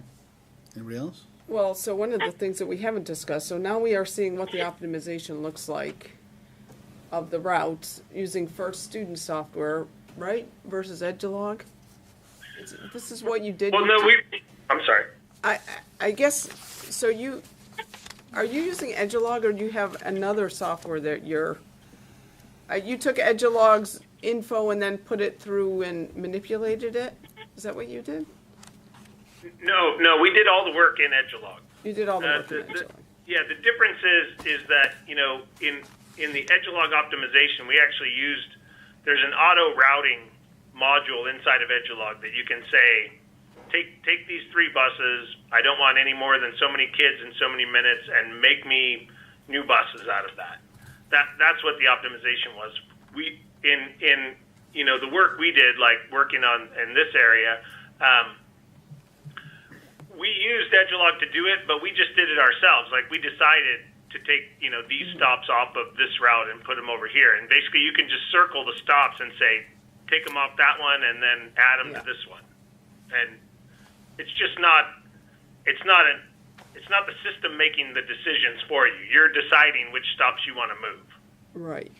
But it was still all using Edgelog. Absolutely. Okay. So I guess the thing that we the board needs to think about now is that now we see what these routes look like potentially, though they need to go back to Sandy, optimize our, and I think we have a quote for what it would look like if we tried to run the same optimization with the middle and high school routes run together. Is that what we want to do? Do we want to spend the funds to see what these are going to look like together? Combining buses. The one that they showed with the combination of that with that one student that's, I forget which one, it was the high school or Right. the middle school out there, and it saved 13 minutes off of that route. That's where I think, we started looking at that. It's, like you were saying, Colton, it's all about a congestion area, and when you already have a bus already in an area, if you can pick up more students in a confined area, that's going to be your maximum utilization of that bus. It gets filled up quicker. It has less, potential stops because you have more students can get on a given stop. I think it's showing very promising results. One thing though we have to remember though, when we read something like students should enjoy a 13-minute shorter, it's not all students enjoy 13 minutes shorter. No, I totally understand that. Yeah. It's going to be, there's, at least I'll say, there's going to be some students that, what's the saying you use, is shared misery kind of thing. So, if, there will be some of that, but you want to look at what is the average of all students, and that is which is being reduced. And everybody gains from this. Even the bus company will gain from it because you're going to have less miles traveled. And, those buses, they suck down a lot of gas. It's more financials into your pocket. Sarah? While I agree that looking at those specific cases makes sense, I'd also like to see what the impact on the elementary school routes would be as far as those buses arriving to their elementary school stops in the afternoon to pick up. Because that was something that was a big concern back in February when you did the last presentation, was the impact on our elementary school students with the combination of the buses and, buses arriving late to pick those students up in the afternoon. So while I think it makes sense to look at those specific cases, I'd like to also see the impact, the carryover impact to our elementary school students. Yeah, one challenge I wanted to share too is that if we open that option for those outlying areas, we would expect there may be some cases where parents want their high school student riding with their middle school student on any bus, right? Mm-hmm. So we would have to deal with that as well. That's one challenge I see. Say that? What? If we do one for one person, right, in the outlying areas, if a high schooler is going to ride a middle school bus, and then some other route, even in a clustered area, you have a parent that wants their high school student to ride with their middle school student. If we do it for distance and time, Yeah. some people are going to want it for convenience. That's right. Correct. That's one challenge I see that we could look into, but I just wanted to bring it up to you, just to think about, because we would have to open the option to all if we do it for some. Okay. A couple of points. Maybe I misunderstood, but I wasn't thinking it was in either you ride this bus or that bus. I thought it was, this is the one bus that's going out there, and if you want to ride the bus to school, this is the one bus that you will take to get to school. So. Yeah, no, we have to take the phone calls, that's why I was saying that. Because Yeah. honestly, yes, I could put my high school student on the middle school bus, and he would enjoy an extra 20 minutes of sleep in the morning, and he would get home 20 minutes earlier. But if there was only one bus coming by, I don't think you would have to open it up to everybody, because that's the bus you take. And I don't know that I don't see how it would impact the elementary school routes, because you're not changing that bus. Middle school bus. Yeah, you're not, You're changing. I don't think so. I That's think not what Sarah is referring that's to. not what Sarah's talking about. She was talking about if we looked at Combined combining routes. the routes. Because you're still discussing looking at optimizing the combined routes. And our point is that had an effect on the elementary runs.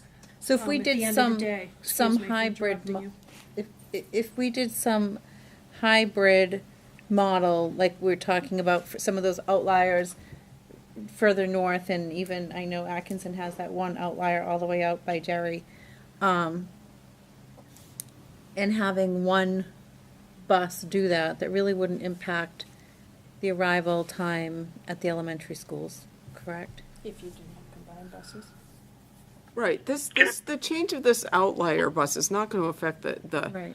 the elementary school times. I think what Sarah was talking about was, we were just entering a conversation about whether or not we wanted to combine the routes, and she's worried that it's gonna affect the elementary routes. But we hadn't even gotten past, I don't think, the discussion as to whether or not we're gonna pursue.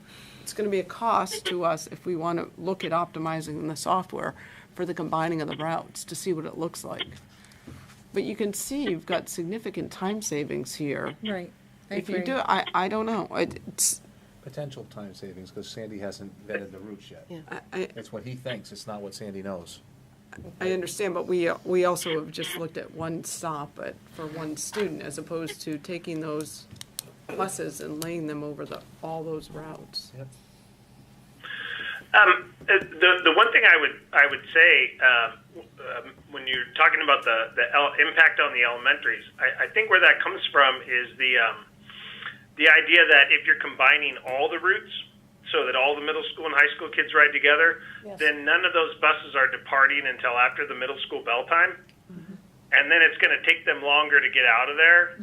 And so I think that's, today we have 12 high school buses that are leaving 10 minutes earlier than the middle school, so those buses can potentially return faster, and then the middle school buses are not as impacted by, the congestion and trying to get out, so they can also depart quicker and get back, plus their routes are a little shorter. So, I think that was the concern on the elementary, was in the solution where you're combining all the kids together and nobody's leaving the buildings until after the middle school dismissal.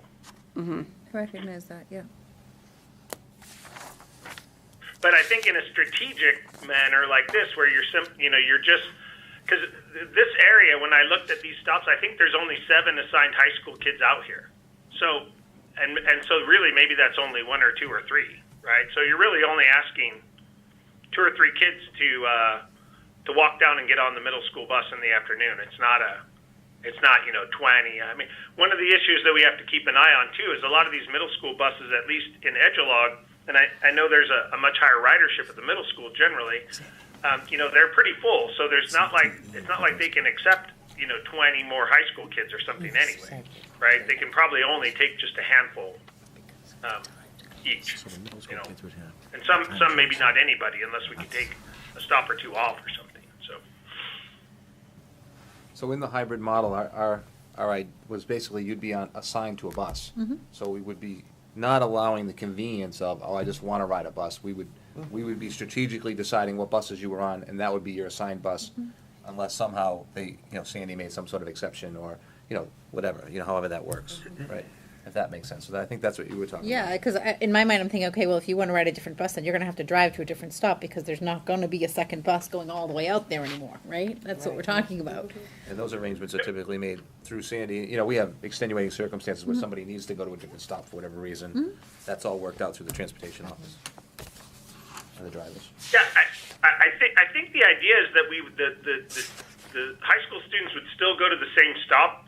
We would just add them to the middle school bus. For example, in this case, the middle school bus that goes down here now, it only has this stop. It doesn't have any stops along Sandown Road. So these will be additive. No, but it's driving there anyway. So there's no reason to make these high school kids go somewhere different. We're just going to pick them up at the stop they already had. We're just going to move it to the middle school bus. Right. And that's not what we were saying. So I guess that there are 2 things that we need to have. We need to continue to look at the outliers to see if we can get more of this sort of example route on 109, so that we can try to reduce some of these times. And then we also need to look at this idea of opting out to reduce ride time, if we know that certain people are opting out. And then I don't know if the board wants to continue on and try to run this sort of optimization with the middle and high school buses all basically combined ridership. There was only, what was the cost, $2,400, was that what it was? No, to it was run? twice that. 48 to run that opt-out? Well, it was 2,400 for Sandy to do the work, and then they were gonna take Sandy's work and charge us another 2,400 to do the rest of the work. That's the way I read it. Why is this proposal? Because you guys benefit from this as well.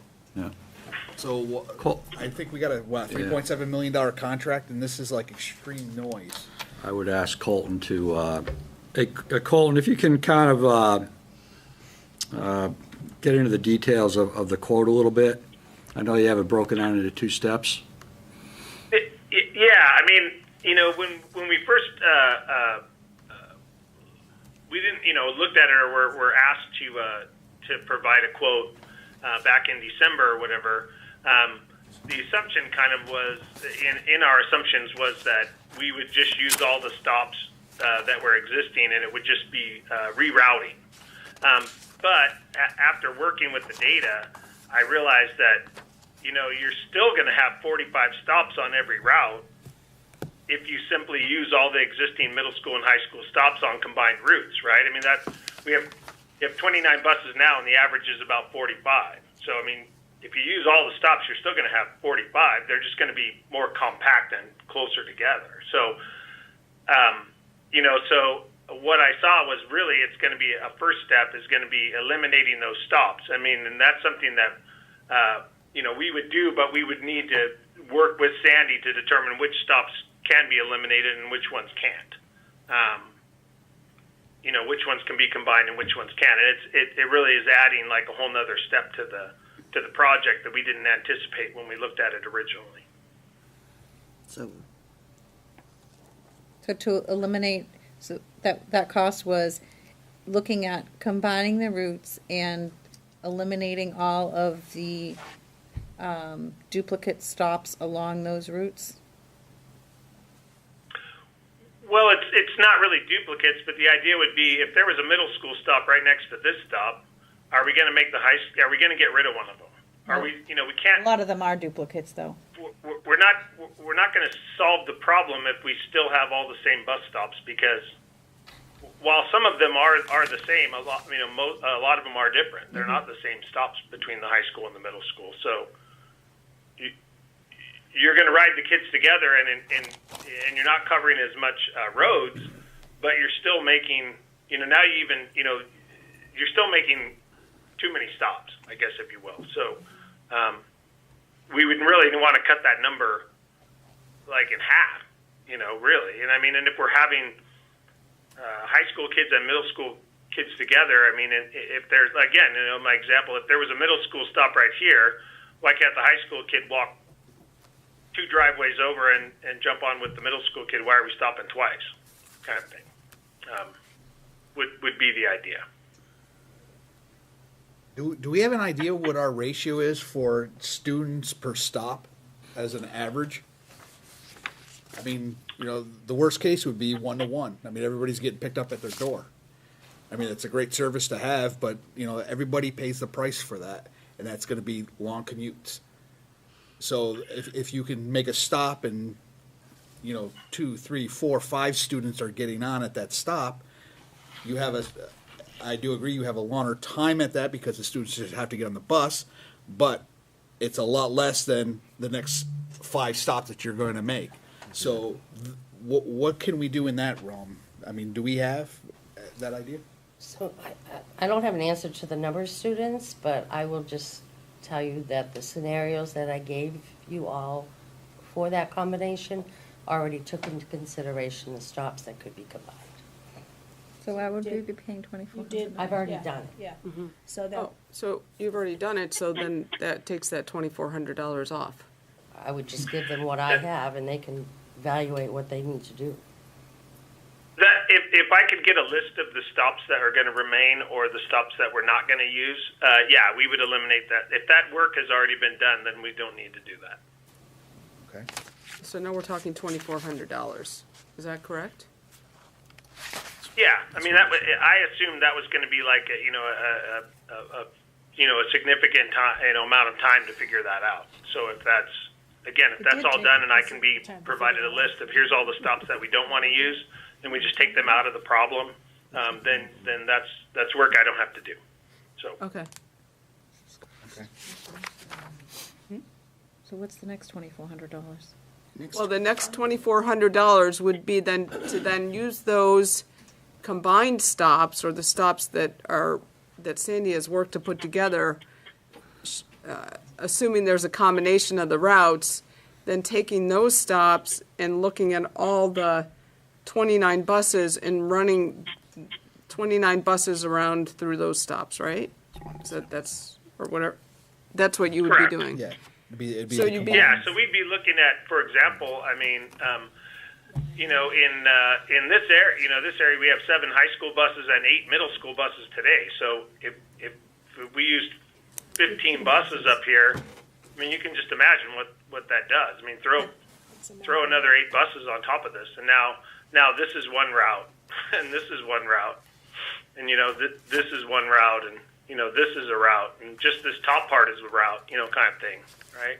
Mm-hmm. I mean, that does, significantly in my mind. I mean, from a pure when I from the time I start dropping kids off until I drop the last kid off, you're definitely, in my opinion, you would get lift from that. I think the issue is are you going to spend all that time trying to get out of the school? Right. And then not really not get a lot of benefit. If I cut the actual route time down to 30 minutes, but I take 20 minutes to get out of the school, Still 50 minutes. I'm still 50 minutes. So I think that's But the kids, I think that's the real concern. Right. Mr. Chair, if I may. It's a free-for-all. Could I ask Colton to just pull up slide number 16? And this is an example of the optimization. And I just wanted to call attention to the notation right below the map before you make a decision on the optimization program. And then Colton, if you could go to slide 26.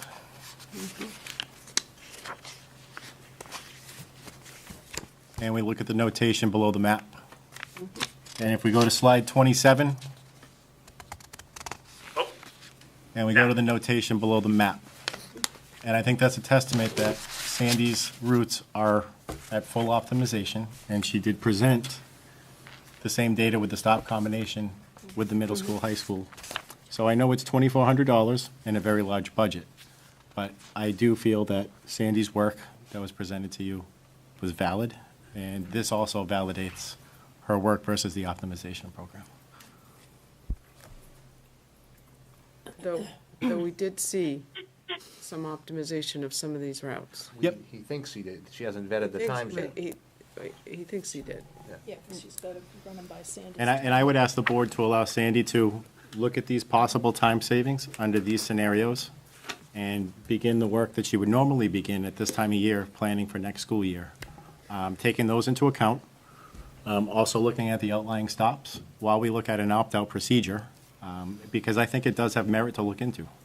And I would like the opportunity to have Sandy begin the routing for next year. With keeping the buses separate. Separate? That's correct. It's the board's call to examine the vote, but that would be the administration's recommendation. Jen? Thank you. When you say keeping the routes separate, but we were also talking about looking at some of these outliers, so it would be more like a hybrid model, Bingo. That's exactly what it is. not necessarily keeping the routes separate, not That's correct. necessarily combining the routes. Yep. And if More we of a have, hybrid if we model. have a perfect storm, perfect positive storm, and those people opt out, then all the better, right? So, Vinnie, you did have your hand up? I just wanted to say that I did have the time to do the high school for Atkinson. I did 3 runs, and I pointed out the areas that could be taken off to put on a middle school bus. And I did save about 10 minutes on each of those runs. Okay. So, Kim? given what was just said, I would like to have them back in 2 weeks and see where we are in another 2 weeks on this in terms of opt-out and looking at more hybrids, rather than just have the board take a vote and say, this is the way we're going. I'd like to see, and then also Sandy has not had time to look at this to see if what appears to be a more optimal route actually is. So I'd like to know whether or not this is really doing anything before we go back on our decision or spend another $2,400. So leave in place the decision you made when you had no information to combine the routes into high school and middle school together. You want to leave that in place until she gives you more information. Right. Even though we had 304 people that said they didn't want us to do that. Understood, Sue. I I'm not asked trying for the to, floor. I know where you stand, but I have let's the right go- to, we I won't- have the right to make my point, right, Mr. Yeah, that's right, you Chairman? do. Thank you for letting me make it. And duly noted. Sarah?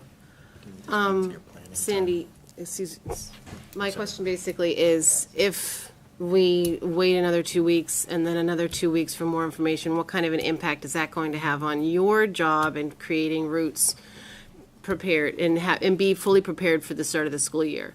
Will you have enough time if this gets pushed out for another month?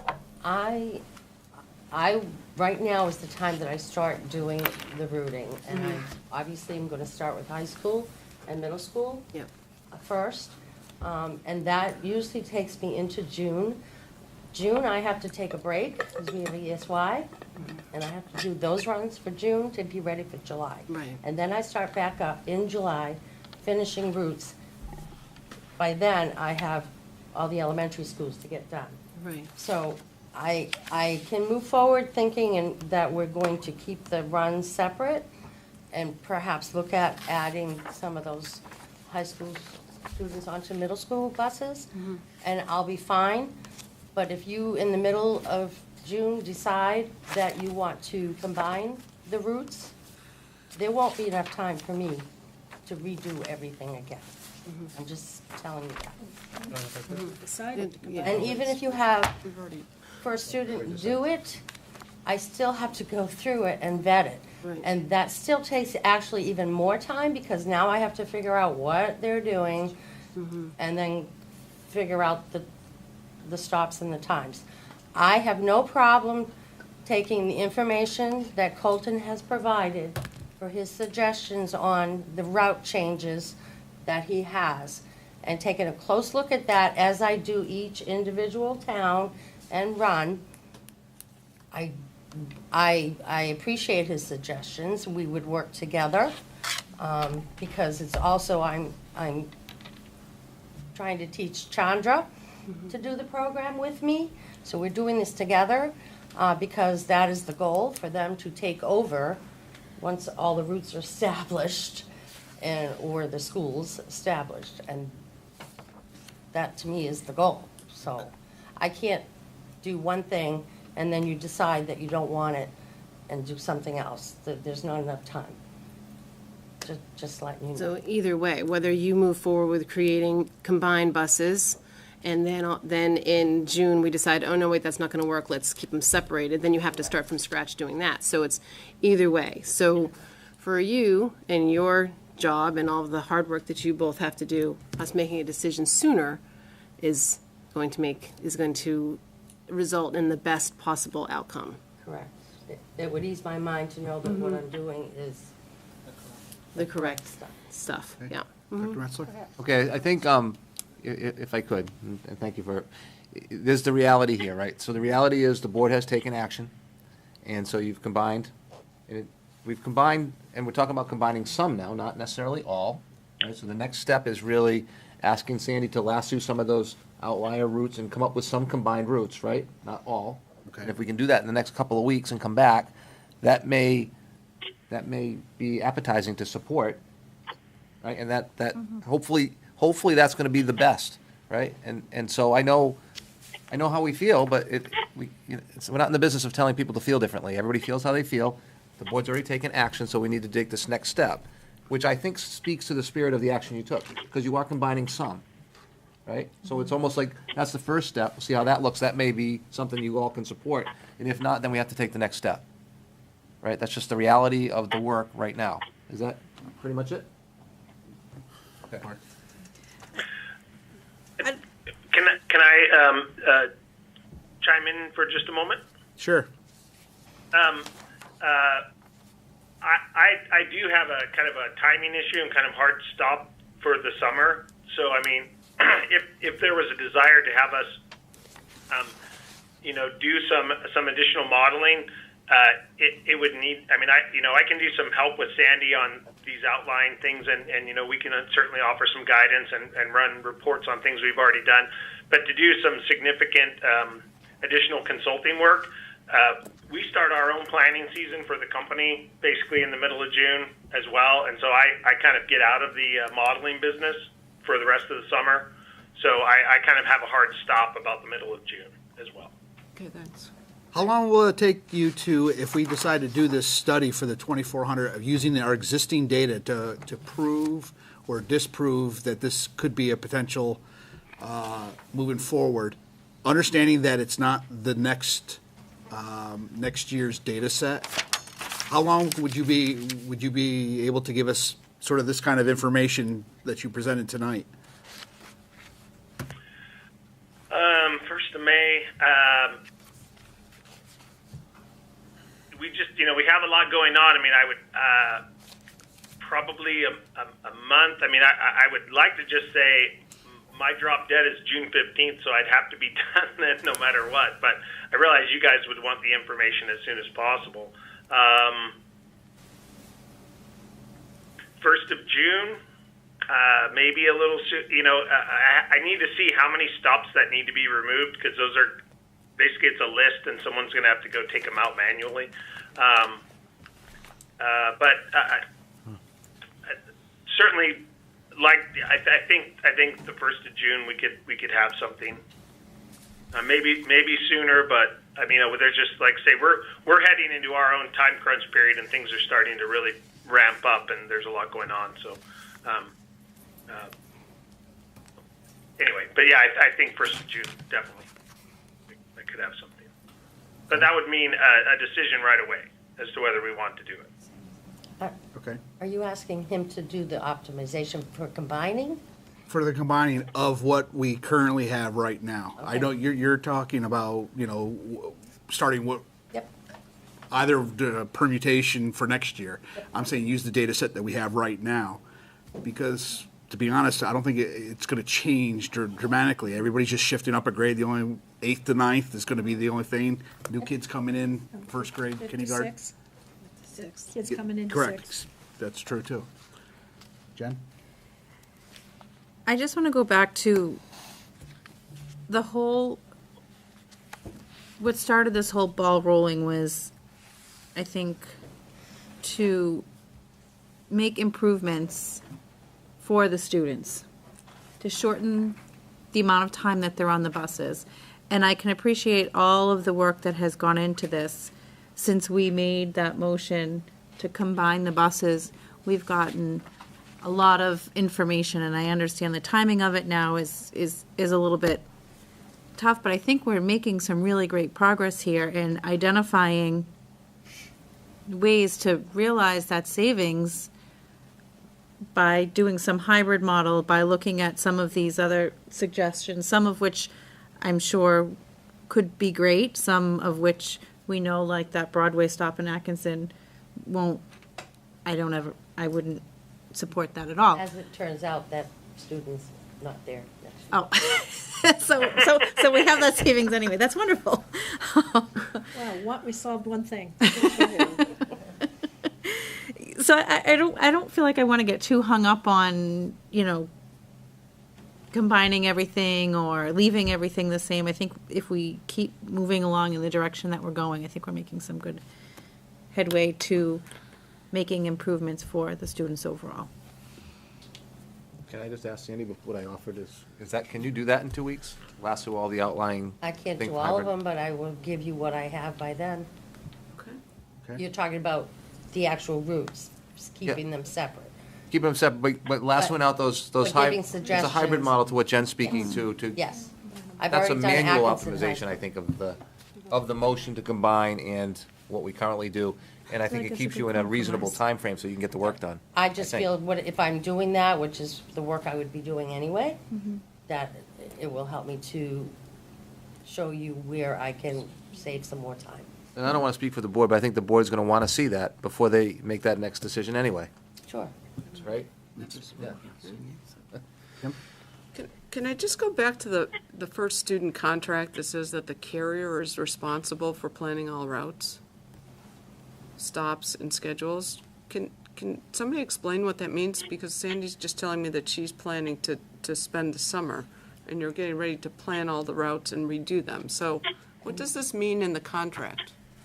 In my eyes? No, not in your eyes. Kind of fair weather, right? Yes. Okay. What does that statement mean in this contract? The carrier will perform, will do the routing. All right? So now, Sandy, then I want to go back to you. Then why are you doing the routing if the contract says that the first student does routing? When we were doing the contracts, that was put into place so that if something happens to me, that they're now we're putting it back on them. But in order to get to that place, I want to show Chandra what I've been doing so that she can take it over, and then that's from there on out, it will be first student doing the routing. Okay, so are we getting some sort of refund on the contract, or is first student paying Sandy because you're doing what is the carrier's responsibility? No. But then you're asking us to pay $2,400 to do something, and we're obviously giving you a little, I mean, Sandy is I don't know. Somebody else from the board may want to pick up this strain here. No, it is. It's Cindy to needs be to be blunt, the first student. you're supposed to be doing this, and our employee is doing it for you, and why are we doing that? I can say that first student has been, we've worked with the district on other expenses, so to speak, equipment expenses, radios, that we've borne the cost on. All right, that wasn't in the original contract. So it's a partnership. So I'm giving you an example of another side of that. Okay. Okay. John. Oh, I'm sorry, Brian? Yeah, this has been exciting. I've listened to an awful lot of this, and I guess I'm sorry. No, I'm not sorry that I missed the last meeting about this subject matter, because it looks like a lot of stuff keeps getting beaten around. There's a couple of things that looks to me like the solution is going to end up being a version of this hybrid, because the overall goal was to get better services to the student. So apparently, if we develop some kind of a hybrid system, that wouldn't even include a full combination of bus, of middle school and high school. Might just be for some buses. I'm not ready to make that vote or try to reverse vote right now, but it sounds to me like it's in the works.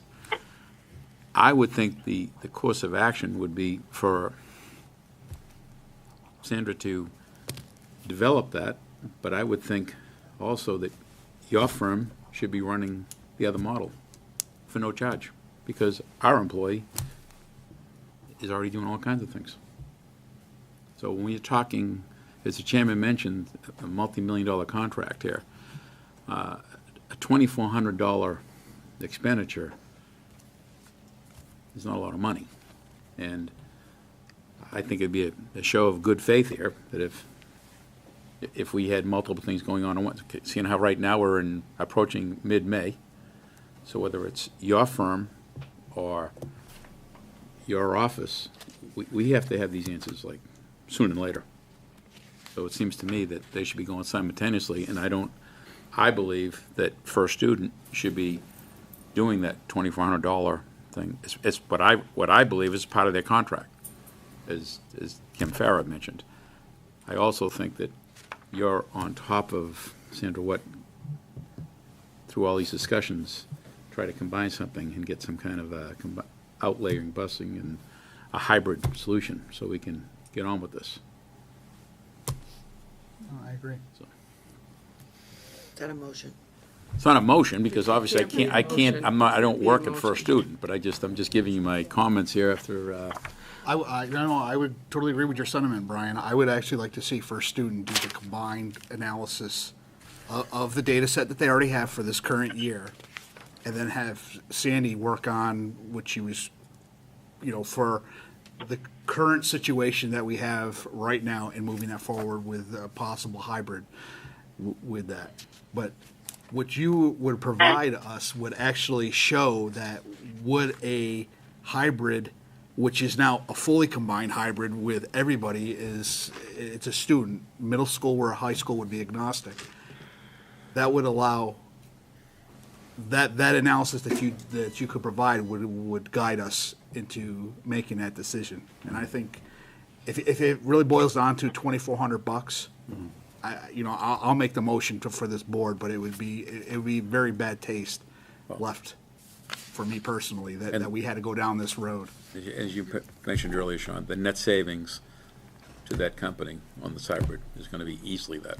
Oh, yeah. These buses, from my understanding, these are gas, and they get filled up every day. You're talking the cost of savings of that alone is going to be more than $2,400. Yeah, so. And you benefit from that.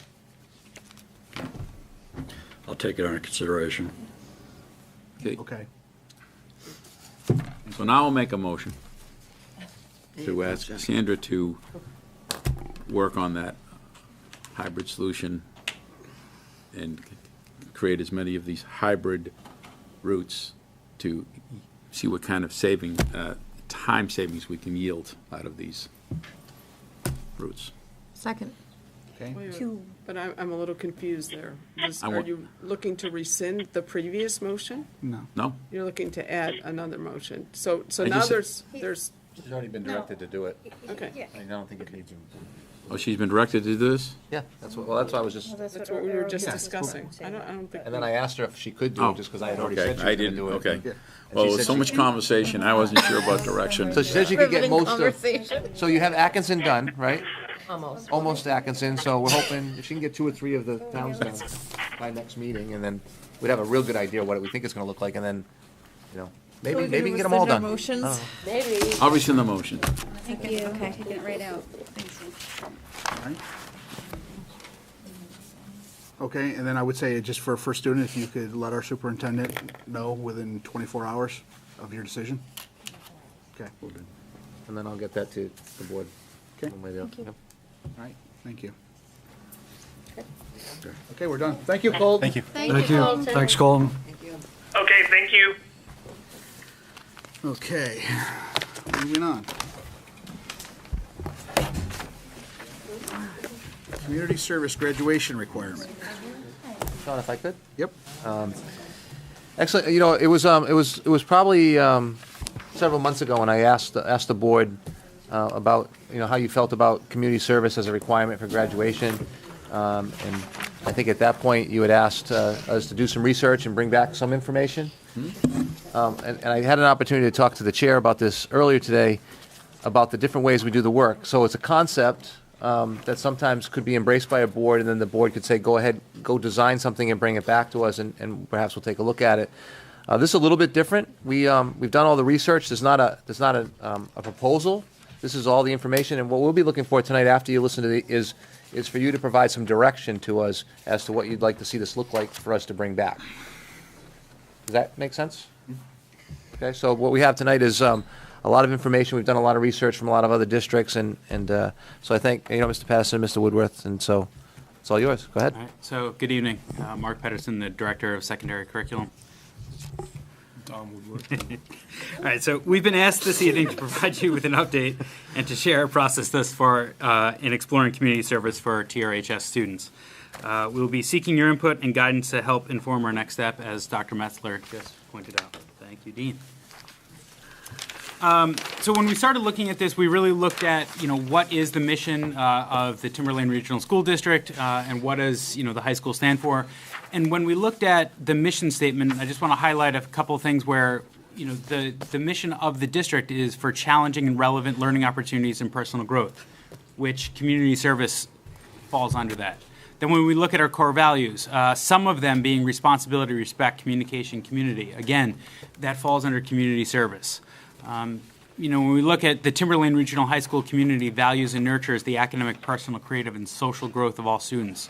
We uphold rigorous academic standards and promote continuous improvement through curriculum and experiences that foster excellence, cooperation, and responsibility. So we're asking students to promote basically community service. So this falls in line with what we're already sort of doing in what we do every day at Timberlane. Our social and civic expectations of students are similarly aligned. If you take a look at the OWLS acronym, there's an overlap of our values, our purpose, and our expectations.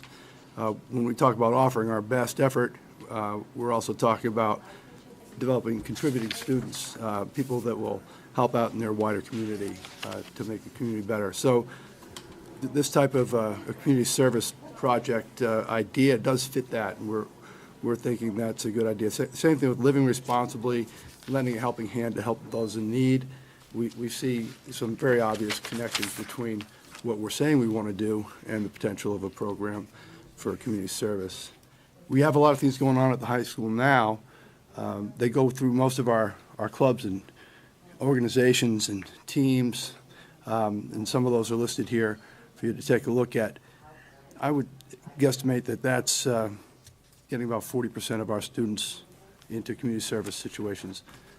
So there's a target of 60% of our students that, we would have to find some other way to entice into this type of stuff. A lot of these groups are putting in, like I was talking to Ryan Richmond about his group. They have the Rho Kappa Honor Society do 30 hours of community service alone, just as their requirement. Many of those students are in other honor societies and doing additional community service. So we have some kids who are really knocking it out of the park. People involved with Project Hope, or people involved with Mealy's Meals, our peer outreach kids. We have hundreds of kids who are doing a lot of community service right now, and we're proud of that. The question is, do we want to go further, and what would that look like? So we did some research into what comparable schools are already doing. We looked at about 20 different schools, and about half of them have required community service, and the other half have what we're defining as encouraged community service. And so the range that we looked at, or the range of these schools, some that have both go anywhere from 15 hours to 80 hours in the 4 years of high school. And they fall into a number of different sort of categories, if you will. Some are what we're defining as sort of singleton hours, an hour here at a soup kitchen, an hour there at a MSPCA or something like that. Some of these schools have a coordinated project, whether it's school-sponsored or on their own, very similar to like an Eagle Scout project, where it's a lot of hours, but it has a single sort of focus, almost like a learning or a service learning project. Other schools have school-sponsored, where they do a day of service, where the entire senior class has a day where they go and do something. They do a cleanup, but it's all school-sponsored. It's all one-day event. These schools also have a variety of tracking and reporting methods. The majority of them have a paper sheet method. Some have some digital tools, whether they're tracked by a student or a counselor. And even the schools that encourage community service have this tracking method as well. Just helping the kids track their hours for that community service for college applications and things like that. And then a number of the schools that do have the required community service have some sort of coordinated position. Whether it's an administrator, whether there's a stipend teacher, or it's through an advisory program, there's some sort of coordination of tracking these hours and vetting the opportunities, approving these opportunities. So that's what that's an overview of what schools are currently doing. So now we look at our next steps. We've presented information. We can go back and look at more information, get more research from other schools, but what we're really looking to do, and what Dr. Metzler pointed out, is that we're looking to seek the direction of this board. We do realize that we'd have to establish a high school planning or implementation team to really identify what are those processes, what are those procedures, what are those expectations, just like we saw in other schools that have a position, that have processes, that have tracking software or whatever it is. What is that going to look like at Timberlane? Student, staff, parent, and community notification. We're going to have to look at the related school board policies. We're going to have to look at it in coordination with district and school leaders, school counselor, the director of technology, et cetera. And then finally, look at the community and business partner outreach to see where those opportunities are going to come from for having kids and encouraging kids to be doing these community service opportunities. And then, so like Dr. Metzler said, we don't have a recommendation for you this evening. We're simply just looking for, some direction and some guidance as we look at planning, implementing, doing whatever. What is the, what is sort of the direction of the board? Well, I just went through this 2 years ago. Hi, Don. Hi. First of all, I'm going to say, I don't like the idea of a senior day. These seniors are up to their eyeballs between college applications, visiting colleges, any honor societies they're in. I mean, I've been here, done this with my youngest, and she was in 7 honor societies, and if one is 30 hours, can you imagine how many hours she put in? Plus, she did 150 hours at Holy Family. Yeah. So, I think it should be a freshman. I think it should start at the freshman level. I think that it needs to be tracked. I love the idea, actually. I think it, but I think come junior and senior year, these kids start really getting straight out. Right. There's 2 things that I want to address there, because there's what we would say we're going to have an expectation per year, but then kids who are in honor societies, for instance, that are nationally affiliated, Right. They have bylaws that are, in order to be part of that, they're going to be doing those hours. So we might not be saving that junior or that senior that responsibility for community service.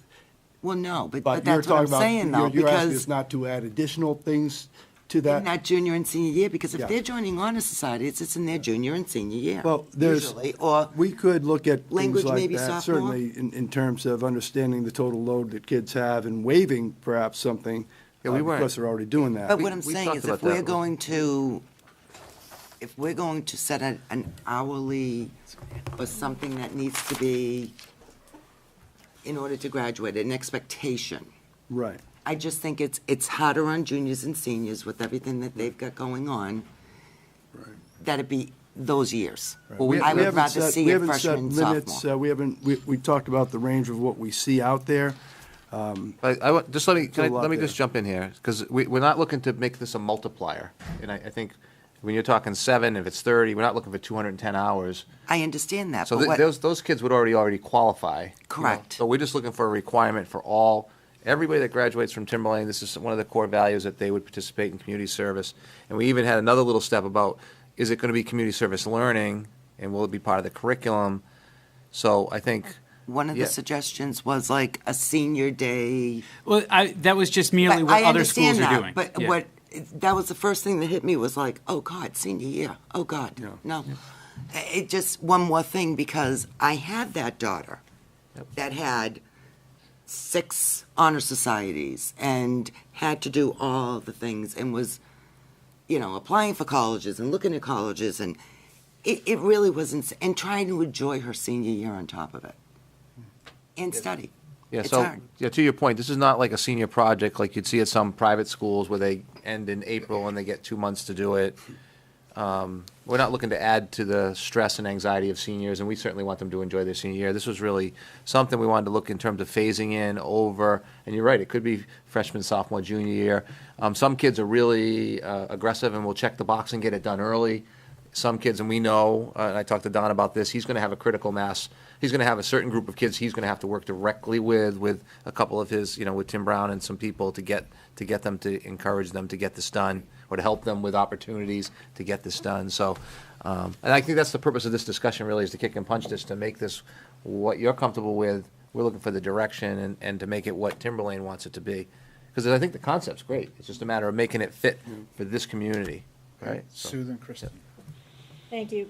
So coming back to more general discussion about it, not specific activities. I'm very in favor of service learning and service as a community project idea for part of their graduation requirements. I've been involved in honor society, so I understand those kids will, if that's the 40%, that's probably getting a lot of those hours already in.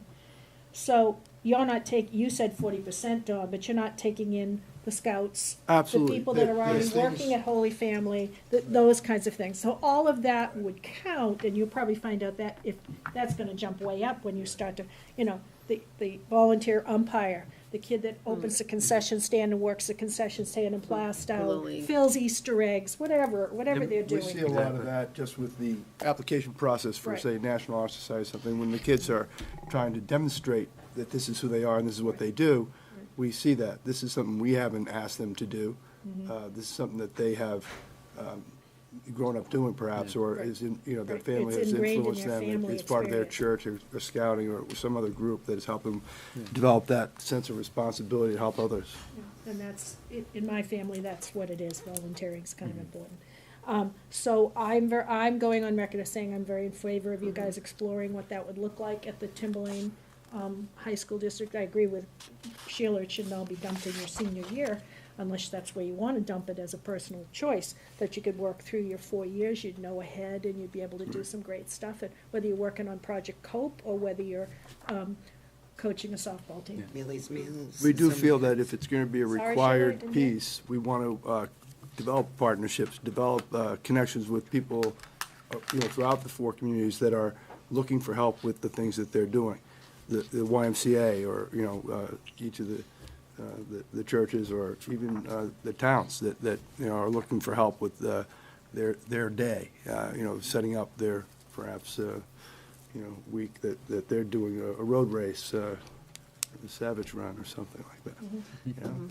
So, I mean, there's plenty of opportunity for people to get involved, but I think that we need to then be looking at how do we promote that, as a group, as a school, and how do we work together? Chris? This is taking it beyond where you're at right now. Why limit it to just the high school? We're talking about trying to get kids involved in the community and trying to teach them to be responsible young adults and moving through. Why not try to expand this to even allow it to start earlier? So maybe some of your elementary school kids, just to slowly. One of the things That's the other piece, that's the community service learning piece. So there's a community service requirement for graduation, and that was the other piece I started to allude to, is making this part of the curriculum where it's community service learning. So that would go all the way down to our kindergarten kids. When we do Cleaner Greener, you see that going on. We are So doing that's a some good of those point. things. But I guess what you're saying is do more, yeah. Well, I'm just saying, to expand it more, or to even allow people to start even earlier, like Sheila says. I mean, because you do have some kids that not only they're just going to have sports, or their schedules are just crazy, so maybe they're better off to spread it out over time. But I think the advantage to us as a district and as a community is to try to get as many of our kids seeing the benefit of helping and getting involved in the community, kind of starting to pull everyone back together, as opposed to all the separation that we're seeing these days.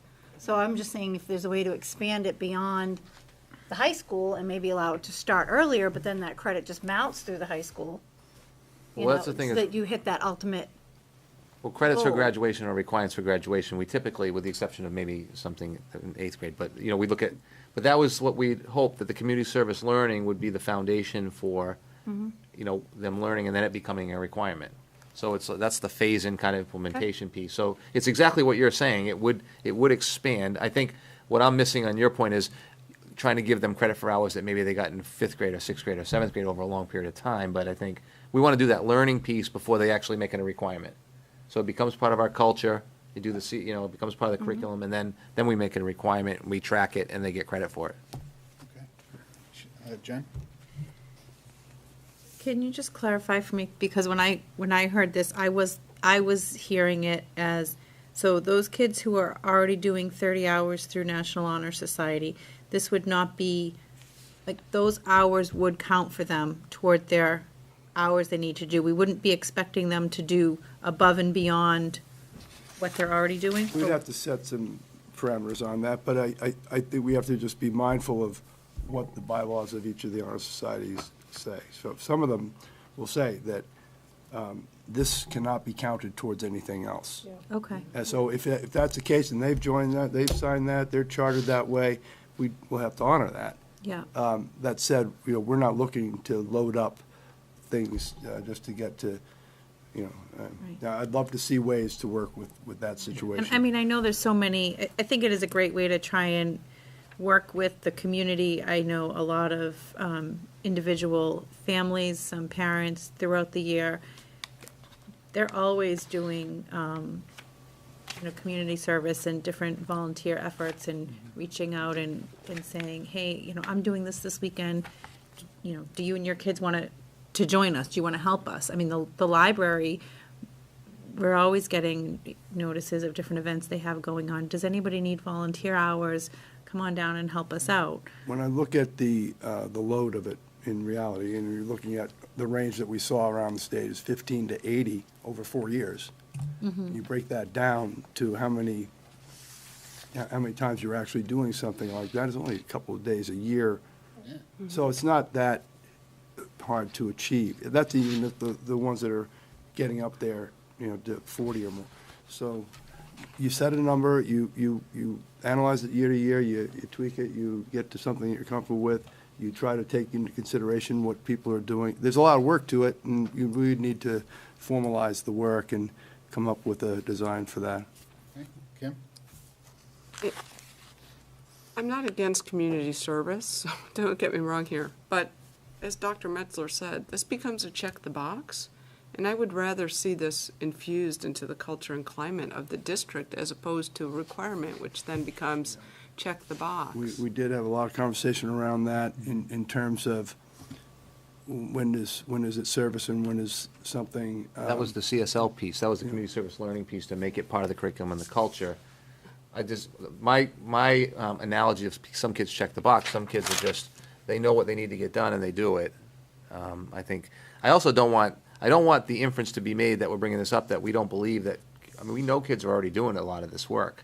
I think this is an opportunity to acknowledge it, give them credit for it, make it what we stand for, what Timberlane's all about, which We do want it to formalizes that a little bit. We want to celebrate and promote it as well as we want them to learn from, the value of it as they do it. Sometimes, I know, I start from, probably like many of you with your families, you went to an event that was a community service thing the first time and thinking it was going to be work or this, and it ended up being, work, but it was fun, it was important, you felt good about it, and then that became part of what you realized and understood. And so it wasn't because I woke up one morning and said, I'm going to do this.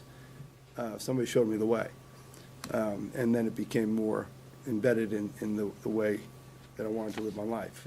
I think each of us has that type of an experience. You're doing what you're doing now as your community member, contributing as board members, and you think, where does that come from? It comes from a lifetime of recognition of the value of that participation. So, but it probably started with somebody telling you what to do. And so there's a progression there. There's, I think, an acknowledgement that by setting this out there as an expectation that people will have an opportunity to learn the value. And we talked, right, about the opportunity to check back in. We're creating a vehicle for some kids that have checked out that gives them the opportunity to check back in, to reconnect.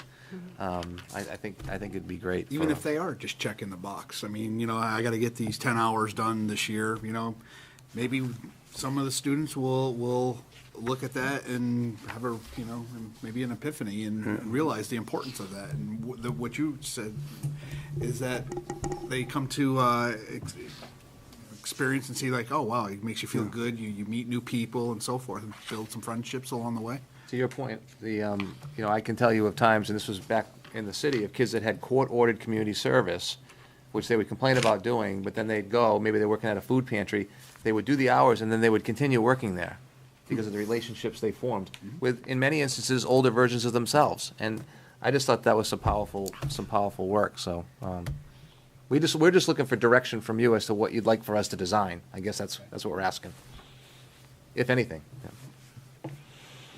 Sue?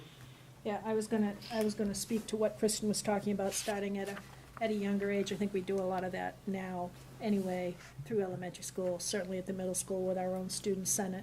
They had hours, they had to, and that, to your point, Sean, those kids that got involved in Student Senate said, well, this is really great. It makes me feel good to go to the senior center. I'm going to keep doing that. So guess who's part of student council as a high school? Those kids, they stay in student government. It fosters it. And I think elementary kids that were in student council in the elementary, they liked it. They volunteered to do it at the middle school. They're continuing to do it. There's a culture that goes along. I'd like it to be more than 40% of our kids. I really would. I mean, Yeah, and that's a guesstimate, Yeah, but yeah. I'm trying to just paint a picture of, we have a lot going on. Yeah. And there's a lot going on that we don't track. Right.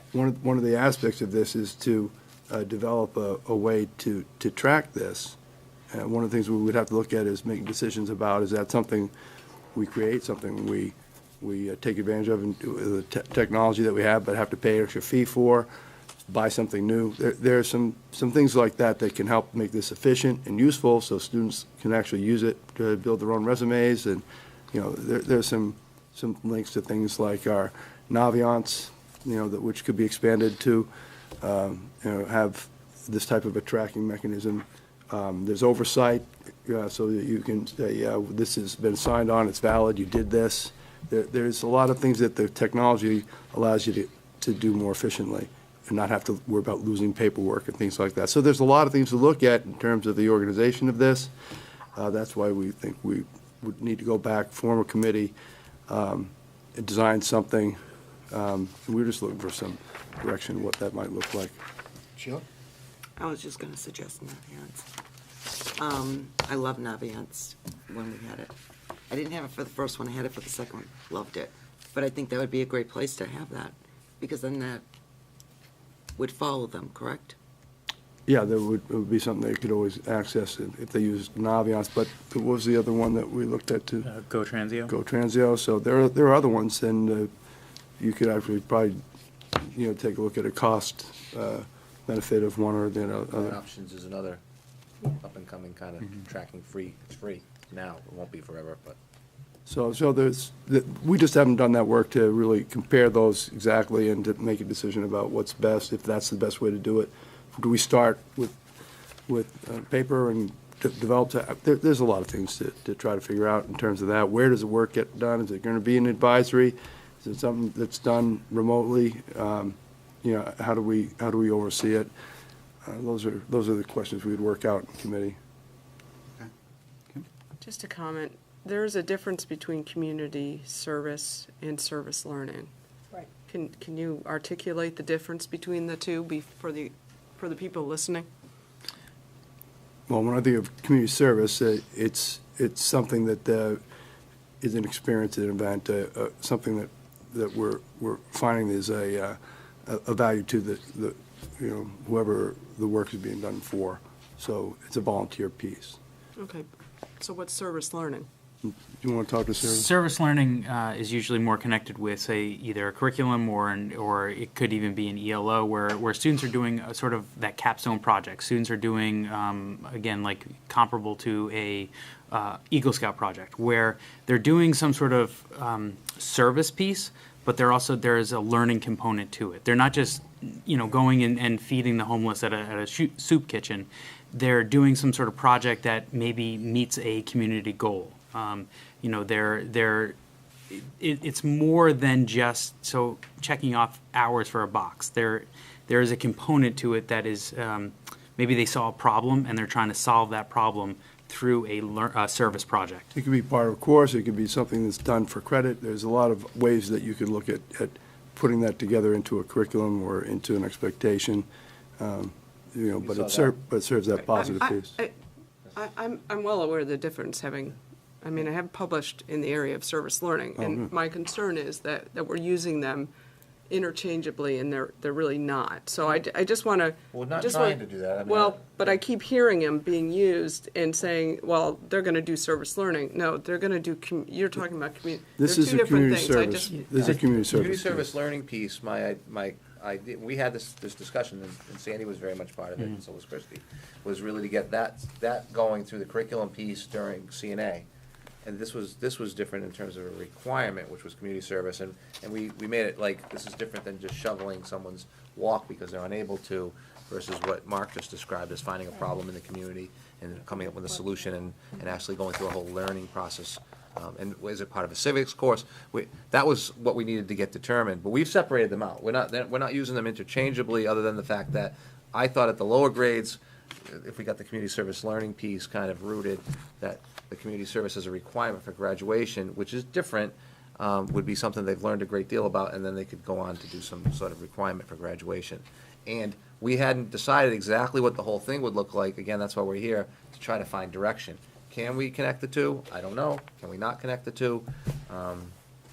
What's the Timberlane version of this going to look like? And what's the work look like? We talked about all different, what had to happen in CNA versus what had to happen at the board level, what had to happen in some sort of committee kind of work. There's a lot of work that has to go around in this in terms of making sure it makes sense and that we're not confusing one with the other as we move forward. So that was not our intention. I apologize if that's how that sounded. Because we had that same discussion in SLT that you just had. We separated the two. So I was not trying to combine the two for confuse that community service learning is the same as community service as a graduation I mean, requirement. right now, we have, just, the good nature of volunteering and encouraging it, but it's not a requirement. So, I mean, if we started off maybe with just a small requirement of, I don't know, I'm just throwing on out, the numbers are from, maybe 40 hours over the high school tenure, averaging, that's 10 hours a year. I mean, that's, what, two school board meetings? My place.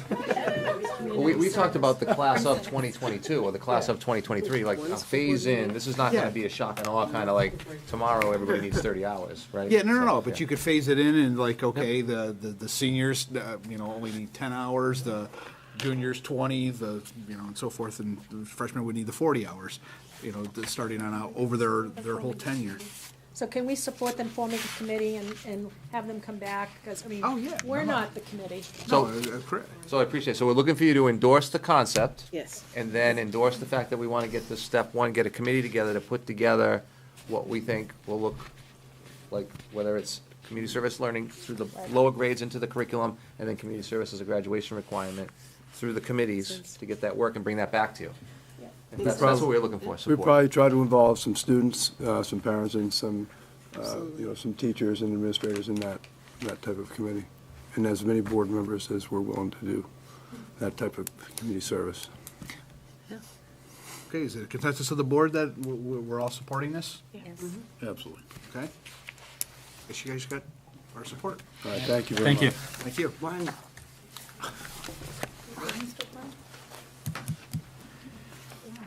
All right, we'll move on to our policies, second read.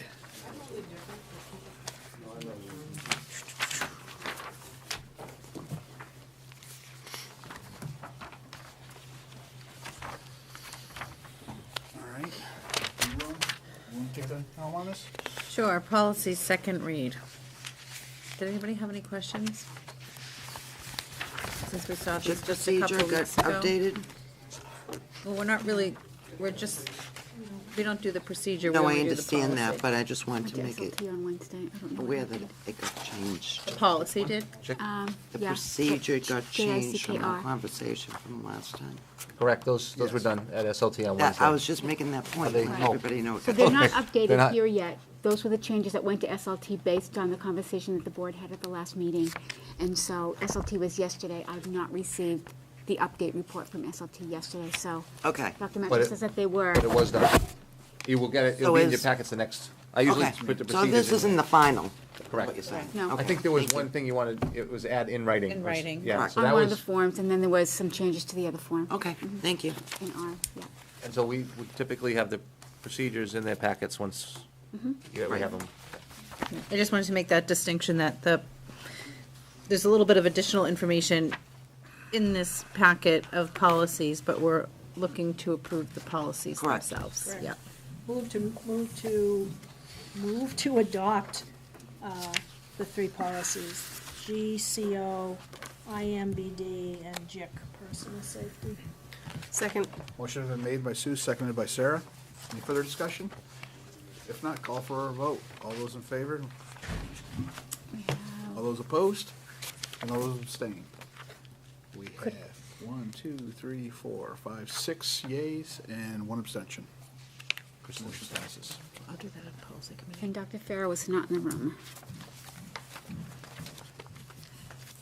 You haven't eaten dinner, right? Huh? I'm doing my computer still. Okay. All right, we'll move on to administrators' reports. Great, thank you, Mr. Chair. In the board packets, first you have executive summaries.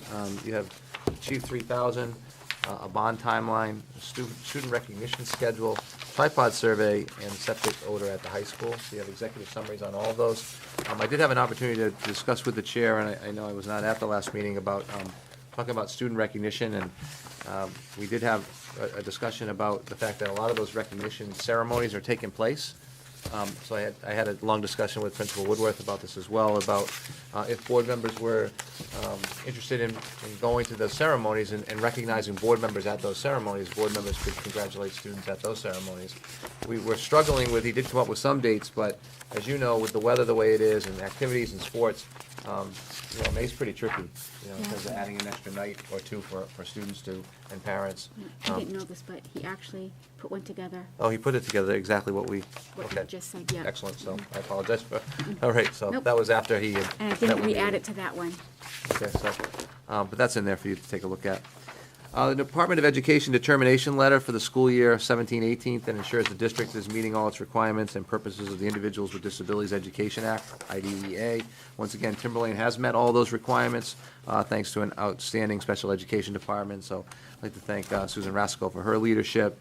Certainly, she inherited a great department from Beth Rincon, and they continue to do that great work. So that's nice to see that they get recognized for that. We have a donation of $2,500 from the Exxon Mobil Foundation for use towards the 2020 April Break STEAM Camp and support the continuation of STEM mentoring programs such as the Women in Science and Engineering, WISE, between the high school and middle school students. I do need the board to accept that $2,500 to use. I'll make the motion to accept the $2,500 from Exxon. Second. Motion made and seconded. Further discussion? Not call for vote. All those in favor? Great, thank you. Unanimous. This is, I have a request, as you see, our baseball season and softball seasons are well in progress, and we have some balls sometimes that leave the fields, and sometimes they hit cars and hit buildings and those sorts of things. So I have a windshield reimbursement request. So just prior to April break, a vehicle driving down Greeno Road was struck by a foul baseball from the campus baseball field during a Timberlane game. Windshield sustained unrepairable damage and needed to be replaced. Primex would not cover the cost of the windshield, as they indicate the owner's auto insurance should cover it. The owner did not go through their insurance and paid the bill out of pocket, and I'm asking the board if you would consider reimbursing the driver of that car $325 to replace their windshield. And then certainly for discussion, or I told them I would bring this to the board, I couldn't just pay for the windshield. They also said it was an assumed risk. If you're driving by a baseball field, then you assume the risk of damage to your car. It's parked or driving. Wow, that's She was driving by, she had children in the car. One of the children's was a handicapped child, and she was incredibly calm despite what had just happened. It did take out like a whole half of the windshield. It was a huge. Those balls It's an fly. They hit our building. They're just all over. I would just No, I assume mean, if something definitely happened to the- my car, I would just go through my insurance company. Yeah. Right. So she was driving? Yeah. Yeah, she was driving when it happened. Angelo Fantasia witnessed it. He's the one who came in. It was after hours, so I happened to be in the office at the time. So she came in and we tried to, she contacted her insurance company, and her husband had already ordered the insurance. I guess once he heard about it, he already immediately ordered the windshield without going to the insurance, and so she told them that, well, my husband's already ordered it, we'll just do it this way. I don't know why people choose not to use their insurance. Maybe they have a record and they don't want to increase their, I don't know. I don't know the reasons why you wouldn't use it, but they chose not to. We did confirm that it was paid, they paid for it out of pocket. I don't know. I don't think that's the issue. I'm sure it happened. My fear would be opening up the door for all kinds of things like this. Where, I have dents all over my car from softball. Yeah, I just wanted to be clear, my position was, they asked me to ask, and I Sure. said, I can't pay this without asking the board, so I will ask the board. That's my position on it. I said I would ask. I don't know about that. It's an interesting dilemma. Well, it suits, over the years, I mean, wow. Yeah, When, well, when you look at the vehicles that are parked out here, I'll bet you it happens weekly. And I don't know if we want to open up that door. I'm very sorry it happened. Yeah, absolutely. No, I'm sure it legitimately The happens, no things that- question about What it. could have happened, we're thankful for that, the fact that the mother was able to control the car. absolutely. yeah. They were But it's- okay. Yeah. Not get in an accident. Yeah, Right. that's not the, There was more complications to this, too. They were leaving for vacation the following day, and they needed to drive to get New York. somewhere, and they couldn't use the car, and they didn't have access to get a rental car. There was a lot that went on with, and I was trying to manage this from afar, but. Now, this happened on the road, correct? Yeah, she was driving. So it was on the road, not through the school. And that's. No, she that's was the part driving that I Greener think Road. That Yeah. bothers me. You're on a public way. Yes. You're driving on there, minding your own business, and something happens to this. I would say that's different than a foul ball and it's in our parking lot and it happens to be surrounded by people that are all playing softball or hardball or whatever happens to be the sport. On this particular one, I think I would be in support of reimbursing these people. This is on a public way. okay. I think it's different than being in a parking lot. If they're fully insured, glass is Wants to 100%, add no in. deductible. Right, it's fully covered. Oh, I don't know that it's, there's. Could be if they're insured. Maybe they're not insured. No, they're all different. My insurance, my windshield replacement is no deductible. I have a $100 deductible. I have a a $500 deductible. Is that 100? I don't have one either, right? Everybody's Yeah. insurance is different, and some people don't He's have. got to go to Geico. Yes. Jeff? We do try and be good neighbors and to those community members who happen to be right by our campus. I would hate to bring economics into it, but the economic argument would be that it is less expensive to pay $325 for a broken windshield than it is to put up netting that would prevent the balls from going out into the road in the first place. True. And we actually, if you look out there, you'll see, we built, I'm not sure what, we bought that big dome for batting practice. Yeah. That keeps a lot of balls from leaving that field and heading into the parking lot. Right. It used to be really bad. But that Because the hasn't been backstop's during way the back, it doesn't really help, so, when they're taking BP, batting practice, and they're in that kind of dome thing, that keeps balls from flying up, but game time's game time. I'll make a motion to pay it. And I want to second it. Thanks, Ken. I just want to see where the board, I don't think we need to discuss it anymore. Let's No, figure let's out where just vote. people stand. I don't know. All those in favor? 3, 4, 5, 6. All those opposed? 2. Motion passes. It's what? Look brutal. What can I- 6. Thank you. More information. We have a budget transfer request in your board packets. There's a memo from the business administrator, who's actually sitting underneath the TV in the back, seeking board approval to transfer funds from 2 budget lines to cover the cost for a contracted service due to the lack of ability to fill these positions. Okay.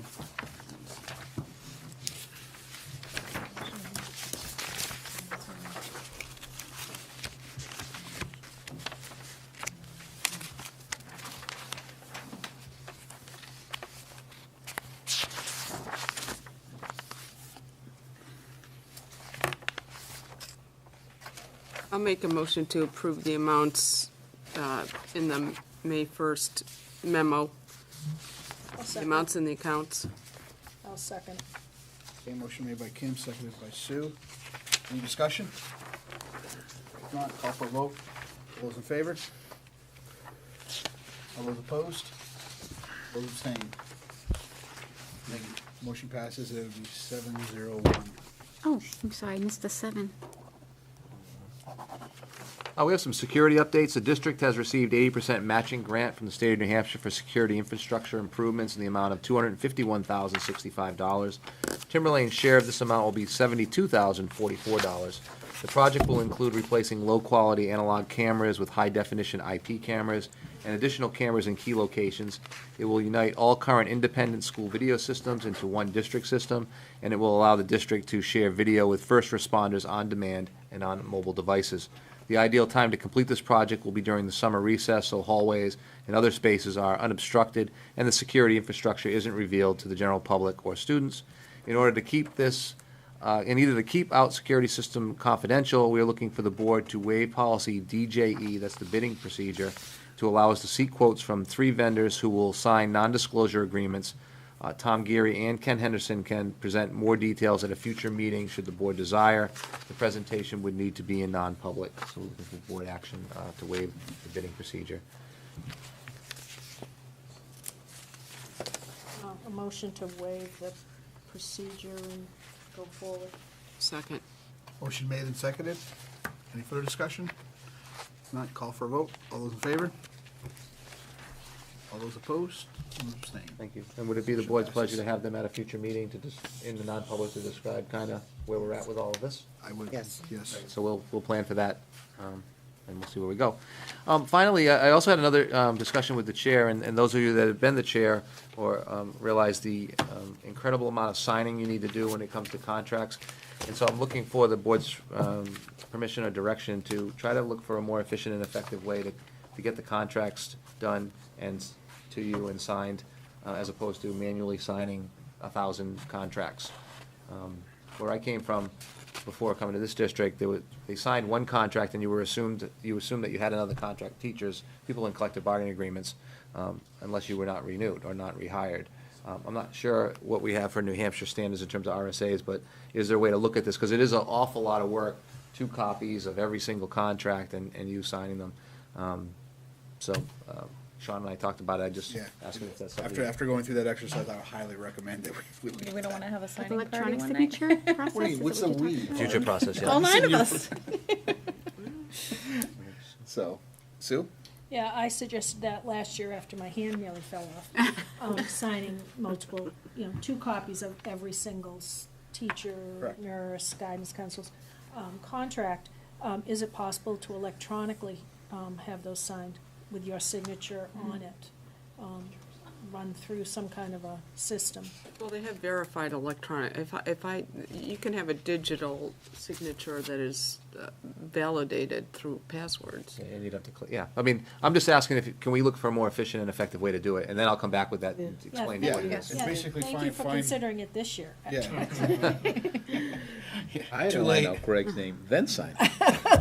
You guys have it easy. You had to make a line, Angie. Yeah. Okay, so we're gonna pursue, we'll see what the options are. We'll bring that back and kind of give you an update about where we are. I mean, it's a year out, but like last year, we talked about it, then we didn't do it, and then all of a sudden you assign them again, and we're having the same discussion, so we're gonna look to do that. So thanks for that, and that concludes my administrator's report. Personnel report. In front of you, you have resignation, you have two resignations. One is Christine DeRoche's, she's the assistant principal curriculum coordinator at Sandown North. Also Christopher Quimby, is a science teacher at the high school. Okay. So we're looking for the board to take action to accept those resignations. I will accept a motion to accept the resignation of the 2 individuals specified. Motion to accept All right. resignations. Do I have a second? I'll second. Second? Any discussion? I made the motion. Oh, okay, I thought Sean was making the Yeah. motion. I'm sorry. I'm sorry. I missed it. I try not to make the motion, but I was seeking the Got it. motion. Mhm. Okay, so made by Kim, seconded by Sue. Call for a vote, all those in favor? Unanimous? Okay, there was a renomination, professional status. It's Elizabeth Ellis. She's a middle school library media specialist. So we'll be looking for the board to take action on a renomination. Okay, ready to make the motion? I'll make the motion to renominate Elizabeth Ellis for the middle school library media specialist. Second. Motion made and seconded. Any discussion? If not, let's call for a vote. All those in favor? Great, thank you. And finally, I have one nomination, professional staff. I'm going to take a stab at the name, Melissa Suida. That's a elementary teacher. I think Kathy's touching that No, one. I think it's Ciuda. I think, Ciuda. Ciuda? Mm-hmm, yeah. Okay, seek a motion to approve Melissa. I'll make the motion to approve the nomination. Is there a second? I'll second. Seconded by Sue. Call for a vote. All those in favor? Excellent. Unanimous? And just finally, in terms of some curiosity. I'm sure the board's curious. I'm sure the general public is curious. You know, staff is curious about some of the administrative openings we have. Some of them have been posted as anticipated because we had to wait for you to accept the resignation, so the resignations came in. We had some potential retirements or not. We have some people that may be out on medical leave, and so we have some challenges and opportunities in terms of the administrative staff. So I'm trying to let the dust settle before we start to bring some nominations for you to consider. We may have some interims, which are people that I would place in like more of an emergency status, but I think as we start to make those decisions, once we understand where all the vacancies are and what they may look like in the next month or so, we got some interviewing teams that have started. We'll start to think of bringing some of those folks here for you to consider hiring. So that's in process. Some of them that you know, we have the Sandown North assistant principal, we have the Pollard principal, we have a special ed 6 through 12 director, if you will, and then we have potentially some other openings that could happen in the next few weeks. So we'll kind of try to get an idea similar to last year and taking a look what the administrative staff will look like and bring those nominations to you probably in early June, if that's okay. Does that seem to work? Okay. So that's the update. We don't really have any more than that at this point. Committee reports of the school board. Go right around. Kim? We had the first meeting of the SAU Withdrawal Planning Committee, I guess that's what it's called. I was elected chair, Barbara Kitska from Plastow is the vice chair. We have a very aggressive time schedule that we are looking at. Karen Steele from Atkinson has already kind of looked at it. We talked about it briefly yesterday. I would imagine that we will be looking at a public hearing on this in late August because it has to go to the New Hampshire State Department of Ed for approval, and we have to have a public hearing, and there are certain statutory dates that we have to move backwards from. So we are meeting again on the 7th, and then we'll be meeting every 2 weeks throughout the summer in order to get this done. One of the things that came up, and I'll be looking for approval, there were quite a few pieces of information that the committee wanted yesterday to expedite things. I think I'm going to ask that I be allowed as the committee chair to request that information from the SAU versus going through the school board chair and then back out. I don't know. It seems like we need to get this information so that we can move this process along.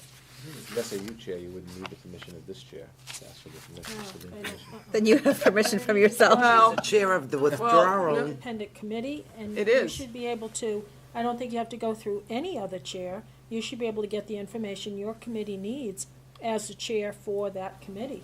That was my That's thought. my wild idea. well, That was my thought last night as well, Sue, that it was an I independent. mean, it's nice she's asking, and we'd like to be informed what you're doing, of course, and you'll keep us informed, but I don't think you need to.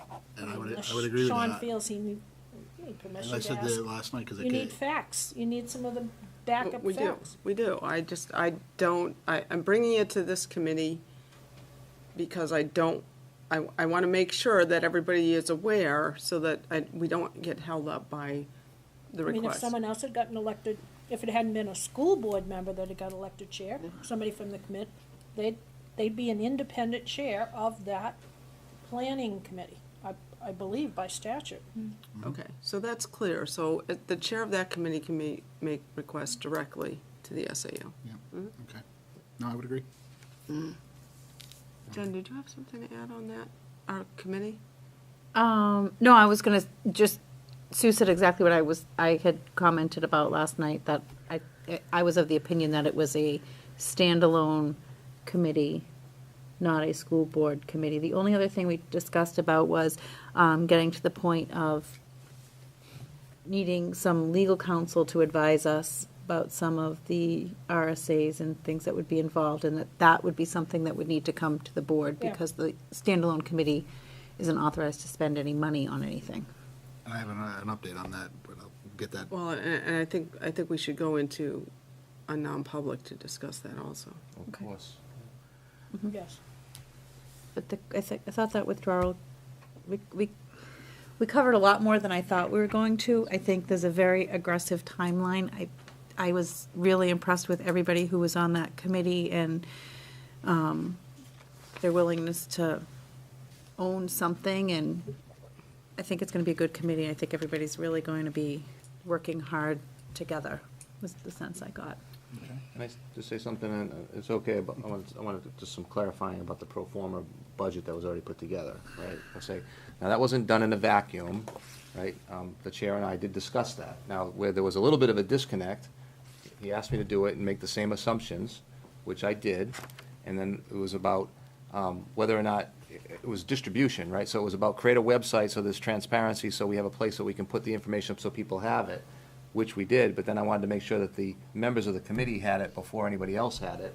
So it was sent to the people on the committee, and it was put in that, on that site. And those were discussions that I had with the chair of this board prior to doing any of that. I wouldn't have done it.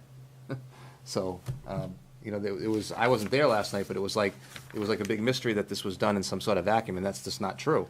I mean, that discussion did take place, correct? To be correct, the discussion is that you were working on, you did it for Hampstead, and then it got to the week. No, there's not one for Hampstead that's publicly available. Well, there was one so everybody's generated. aware. There's work product, but it's not. There's a a work public product, document. it went to Hampstead, so there was known that the one was created for Hampstead. Then on the weekend, you were creating this one for Timberlane, and you asked me, what are your thoughts on it in regards to the, you know, the whole process? And I would say, it wasn't me contacting you to say, go ahead and do this.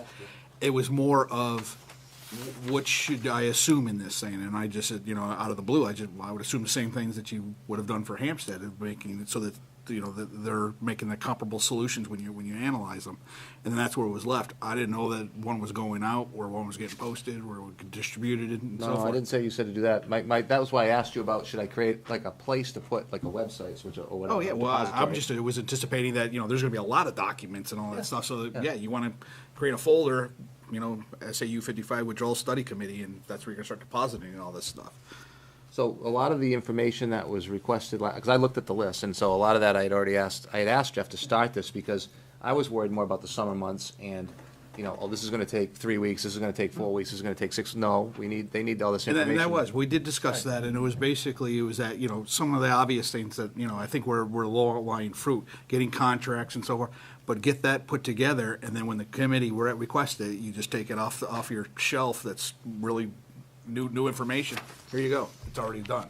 So that's, And then Kim had said, well, in the future, can you just wait for the committee to request? And that's fine. It does, I mean, a lot of it's just, the salaries aren't gonna change whether they ask for them or not. Correct. The cost of the electricity is not gonna change. Mhm. So it was just costs. I mean, it wasn't, and it was just a starting point, so there wasn't really anything other than that, so. Okay.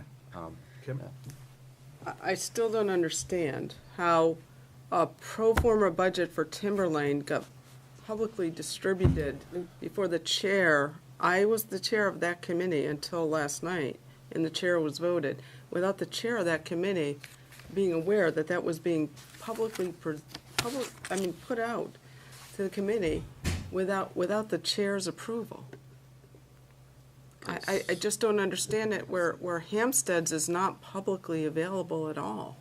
And yet Timberlane's has already been sent out to the public without the committee even meeting. So I guess that's on you, Sean. I didn't make it available. Sorry. Well, that's good. I was just told that it was you who gave the authority to do that. So I'm just saying. That was, you know, like I said, I made it very clear. He didn't tell me to send it out. We talked about being transparent, and this was a starting point. I created a place to put it, and then I struggled with, all right, if we're gonna put it there, then I think the committee should have it before we put it anywhere. So the committee got it. That was a starting point of these are the costs, and it's just matter of fact. I don't think I need the chair's approval for that. I don't believe I do. You know, I'm the superintendent of schools. I have responsibilities that have to do with budget and planning and those sorts of things. There wasn't any intent other than it's just the information. It's just a starting point. And so we had that discussion. If I was told don't do it, I wouldn't have done it. He didn't tell me to send it out. That was not what he told me to do.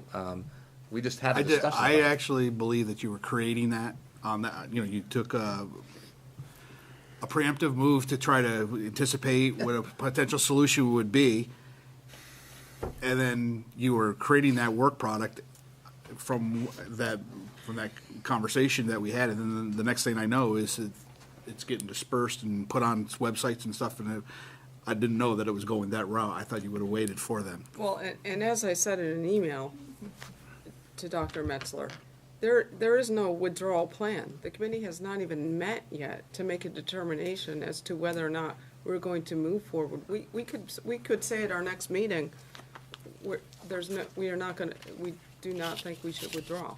So it's. No, I don't think it spoke to a plan. It's just, that's what the costs are. It was just like a matter of fact, black and white thing. These are what, I said, just run the cost. What does it cost? And put that, so that's a starting point. So. But that, you made certain assumptions in that document that, anyway, it's Well, whatever. I don't think I made assumptions. I think those are accurate costs of what things cost. I mean, Okay.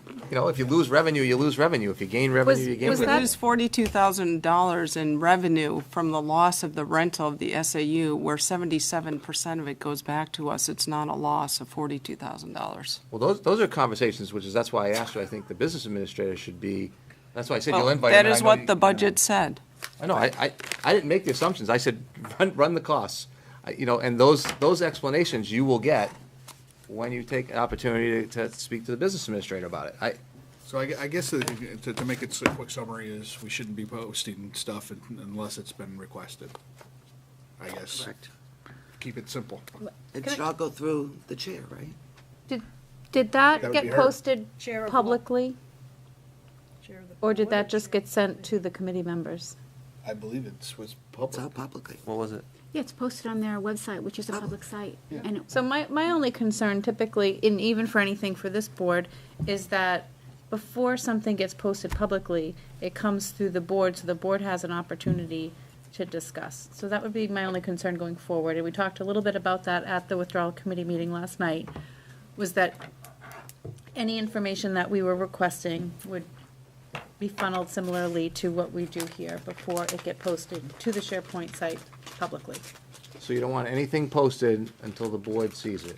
You don't want any documents posted in this district unless it goes to the board first? Is that what I I'm would hearing? say committee. that should be. No, that's not what I'm Should be up to saying. the discretion of the chair. I mean, if she. I'm not saying this district, I did not say, nothing in this district I'm should not be trying to put posted words in your mouth. I'm publicly. just saying, you said you don't want I anything said, posted unless I said similarly to what we do here, when there's information that comes to the board members in our agenda packets, the information, I don't believe, is put out publicly until after the board meeting. Correct. Correct. Not everything. Not everything. No, that's not correct. It's not even close to being correct, but that's okay. Well, did we not have that discussion Board- last night? Typical board packet information, yes. Board packet Correct. information, but not information. I mean, Well, that's what I said, information that comes in our agenda packets. that's one piece of information in a district with lots of information. Correct. It's just one thing. So, So to ask to be to ask to be transparent about something, and then you're transparent, and then to be criticized for being transparent is just ridiculous. I mean, okay, point of order. It's ridiculous, Jen. Sitting there telling people that they're being ridiculous and then saying that you put together a budget based on assumptions and then saying it's not an assumption, it's a All right, you fact. should calm down. I had a conversation with the chair. guys. The chair should have went to my. Point of order. Yes. Can we move on, please? Okay. Let's move on. Still on committee assignment. Brian. I just, on this issue, do you need a ratification? Oh, yes, we Yes, do. no, I've had that on here too as well. It will, I've got a couple things I've got to clean on up at the end here. Okay, well, I just thought while you were talking about it, you went, but okay. So you're on it, okay, you'll do it when you want Yeah, that. no, I Okay. was just going around and then I was going to be getting into All right. other business. Okay. Jen, do you have anything there from Policy committee, we did meet tonight. There's a 20-page policy that we looked at about federal grant funds. It's actually 10 policies rolled into one. We are required to have it. We were talking about next meeting, waiving our first read and adopting it. So I took copies of it from tonight. I think Sean said he was gonna email it out to everybody. But if you wanna pick one up on your way out and take a couple weeks to digest it. So you want to waive the first reading of the policy? At the next meeting, right? At the next meeting, yeah. Okay. But it's a lot to digest, so I asked if I could just take these packets and offer them up to you all tonight, if you want to take it home. But Sean said he would email it as well. Policy DAF, Administration of Federal Grant Funds. Okay. Julie, you have anything? Kristen? Nope. Brian? Sue? The Wellness Committee had a planning meeting. We formed a little subcommittee, planning for the Wellness Expo in September. That was today. Sounds like it went pretty well, so I'll keep you posted as we get closer to the date to have that fair. I think it's gonna be a great opportunity for service hours, for our groups, as well as for the community. So it's a great partnership with the Y. Your CIP, did you have one? I don't know if I reported that CIP meeting last time. My weeks are kind of fuddled together. We had a CIP meeting. We just kind of got started. We just were kind of seeing where we were at and what the columns look like. Nothing major yet. We're setting a calendar. We have to do the same thing. If we want to be done by October such and such, we got to build a calendar backwards. So we'll probably meet a couple of times in the summer too. So. Sarah? I don't have any committee reports, just kind of encouraging everybody to go to see South Pacific this week. It's opening night tonight. The kids have been working very, very hard, and yeah, that's pretty much it. I'm looking forward to going tomorrow night myself. So. Okay, thank you. All right. Correspondence folder. Nothing new in there. Was there a vendor, a payroll folder, anything? Yeah, I didn't see that. Someone's got it. Oh, jeez. Someone's been hiding it. Jeez. Got buried. Sorry, apologize. My fault.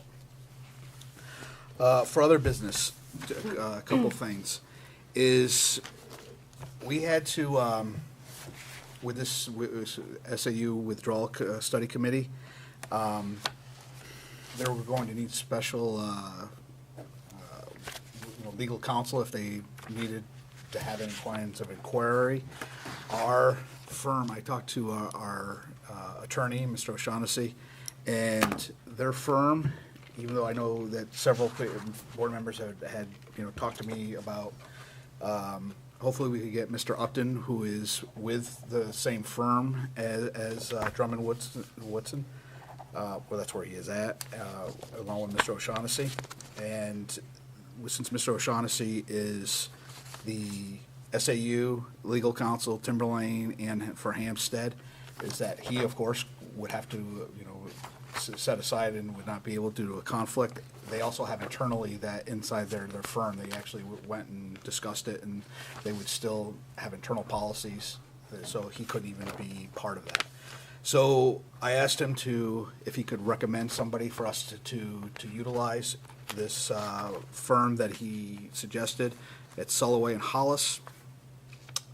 They, Sarah Maduro, she is the counsel that was used, I believe, in Bow for their withdrawal study that they had done. And I had reached out, talked to her. She seemed very, knowledgeable on the topic and so forth.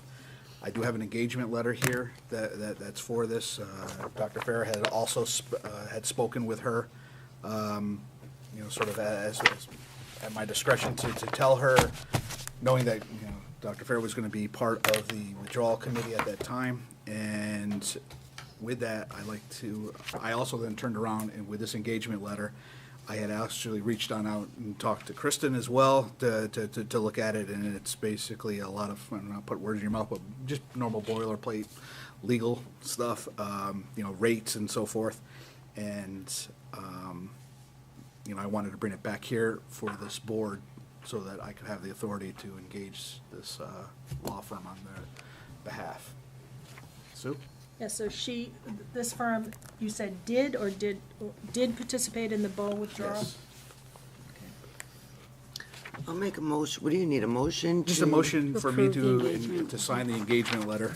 I'll make a motion to have you sign the engagement letter for the attorney for the withdrawal study committee, Which is Sulloway and Hollis. which is Sulloway and Hollis. Second, well, it's, the attorney is representing the board. Yeah. Okay. Just, our committee.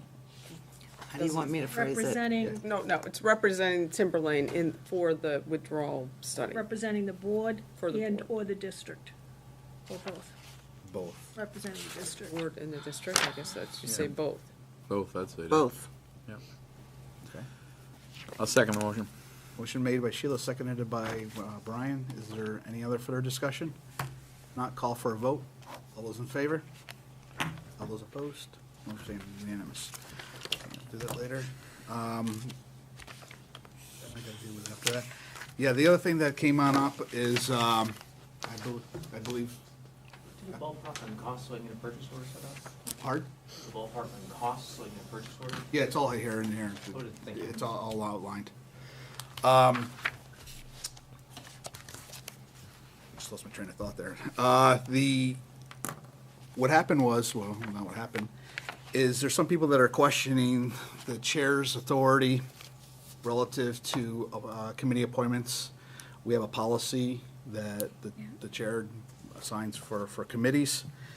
I believe I did that in a very open process. I brought it here, I made my announcements here. Nobody objected, wanted to even comment on it. Barring the issue with Lee and him stepping down and so forth, I'm not going to reiterate that because it's just, I think everybody knows on how that proceeded, with Jen taking on over that role. I also brought that back here and did that here at this table. Some people in the community are questioning that authority, so I'm actually going to lay it right out here on the table right here now, is that I would actually like to have a motion made and seconded for a ratification of my decisions to appoint Dr. Farah to the Withdrawal Study Committee and Jen Silva to the study. I will make a motion to appoint Dr. Kim Farah and Jennifer Silva to ratify your decision. Well, I'm sorry, before we do this, the RSA states that the two members need to be elected by the school board. We should not be ratifying. We should That's have an what I was election. gonna do. Well, I'm not, okay, don't take it the wrong way. ratify. I wasn't gonna, You need to I make a agree with what motion. you're doing, and I agree with what you're doing, but Okay. what it's doing I'll in make a essence motion is for ratifying the- my decision. Right. school board to elect Dr. Farah and Jennifer Silva to be the school board reps for the SAU Withdrawal Study Committee. I second it. Motion made by Brian, seconded by Sheila. Is there any further discussion on the matter? I just have a quick question. I'm just purely out of curiosity. Was there anybody else that reached out to you with interest to be in the position, Okay. Yep. And there was also people that had said that they were not Right, interested at because all. you asked us. Yeah, 'cause you asked us, Let me know, but you yeah. said. I thought we let you know. No, and Yeah. that's why I try to do that in an open process Yeah. and so forth. Right. So, wait a second. We have to- still yeah, going. we have to Did we vote yet? No, We haven't voted. I Oh. just had a question. I just was No, no, curious I'm if there was sorry. anybody else that expressed interest. Yeah. Yeah. Okay, so we'll call for a vote. All those in favor? All those opposed? It's unanimous. On a similar line, the budget committee the chair of the budget committee appointed their member to the committee. They also need to go back and elect the representative from the financial committee. So I'd like to suggest that Sean contact the chair of the budget committee and let him know that they're gonna have to meet in order to do that vote. Steve doesn't have to do that with the other four, right? He gets to- No, he appoints those, but by statute, the It's others. not Steve, it's by, Steve, you mean the school district moderator? He gets to appoint four. He gets the Yeah, he appointment. did the four, he appointed Yeah, so four. he doesn't have to elect. He's not involved in the budget committee choice. Committee of one. No, but that budget committee, the budget committee's gonna have to meet to do that. Okay. Oh, they're not meeting again, are they? No, but they're gonna need to. Okay.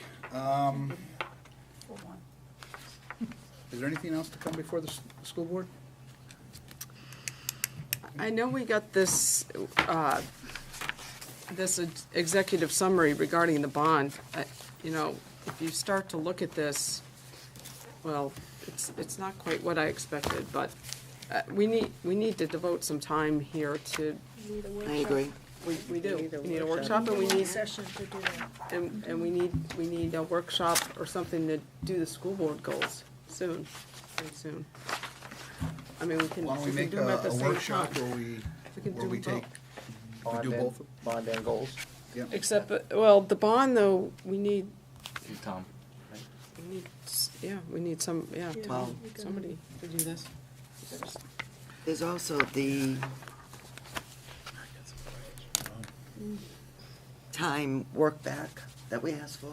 It's And in here. it's in here, and it's like 24 months, so we're really behind the 8 ball here. Well, I think we should discuss this in a work session. yeah, I do too. We don't want to get into it, but it's, we need to just get a workshop I'm soon. asking that we discuss that. Right, so we're gonna have a workshop, I think we gotta pull the board for times available. And I don't know how that And your works out. topics are gonna be on the bond building project, right? School board goals. And school board goals. I will get a poll out to the board members. Okay. And I do have a non-public that we gotta go into. So I am RSA 91A:3, paragraph 2, subsection C. So I seek a motion for that. I make the motion. I'll second. Motion made by Sheila, seconded by Farah. Mr. Boyle? Yes. Dr. Farah? Yep. Ms. Lois? Yep. Ms. Markhammer? Yes. Mr. O'Neill? Yes. Mrs. Savage? Yes. Mrs. Sherman? Yes. Mrs. Silva? Yes. You are in at 10:28. Okay. All right. And Will we be coming back, or? I think we're gonna, we're gonna just come back and adjourn. So, Dean, we're gonna be all set. Good night, everybody.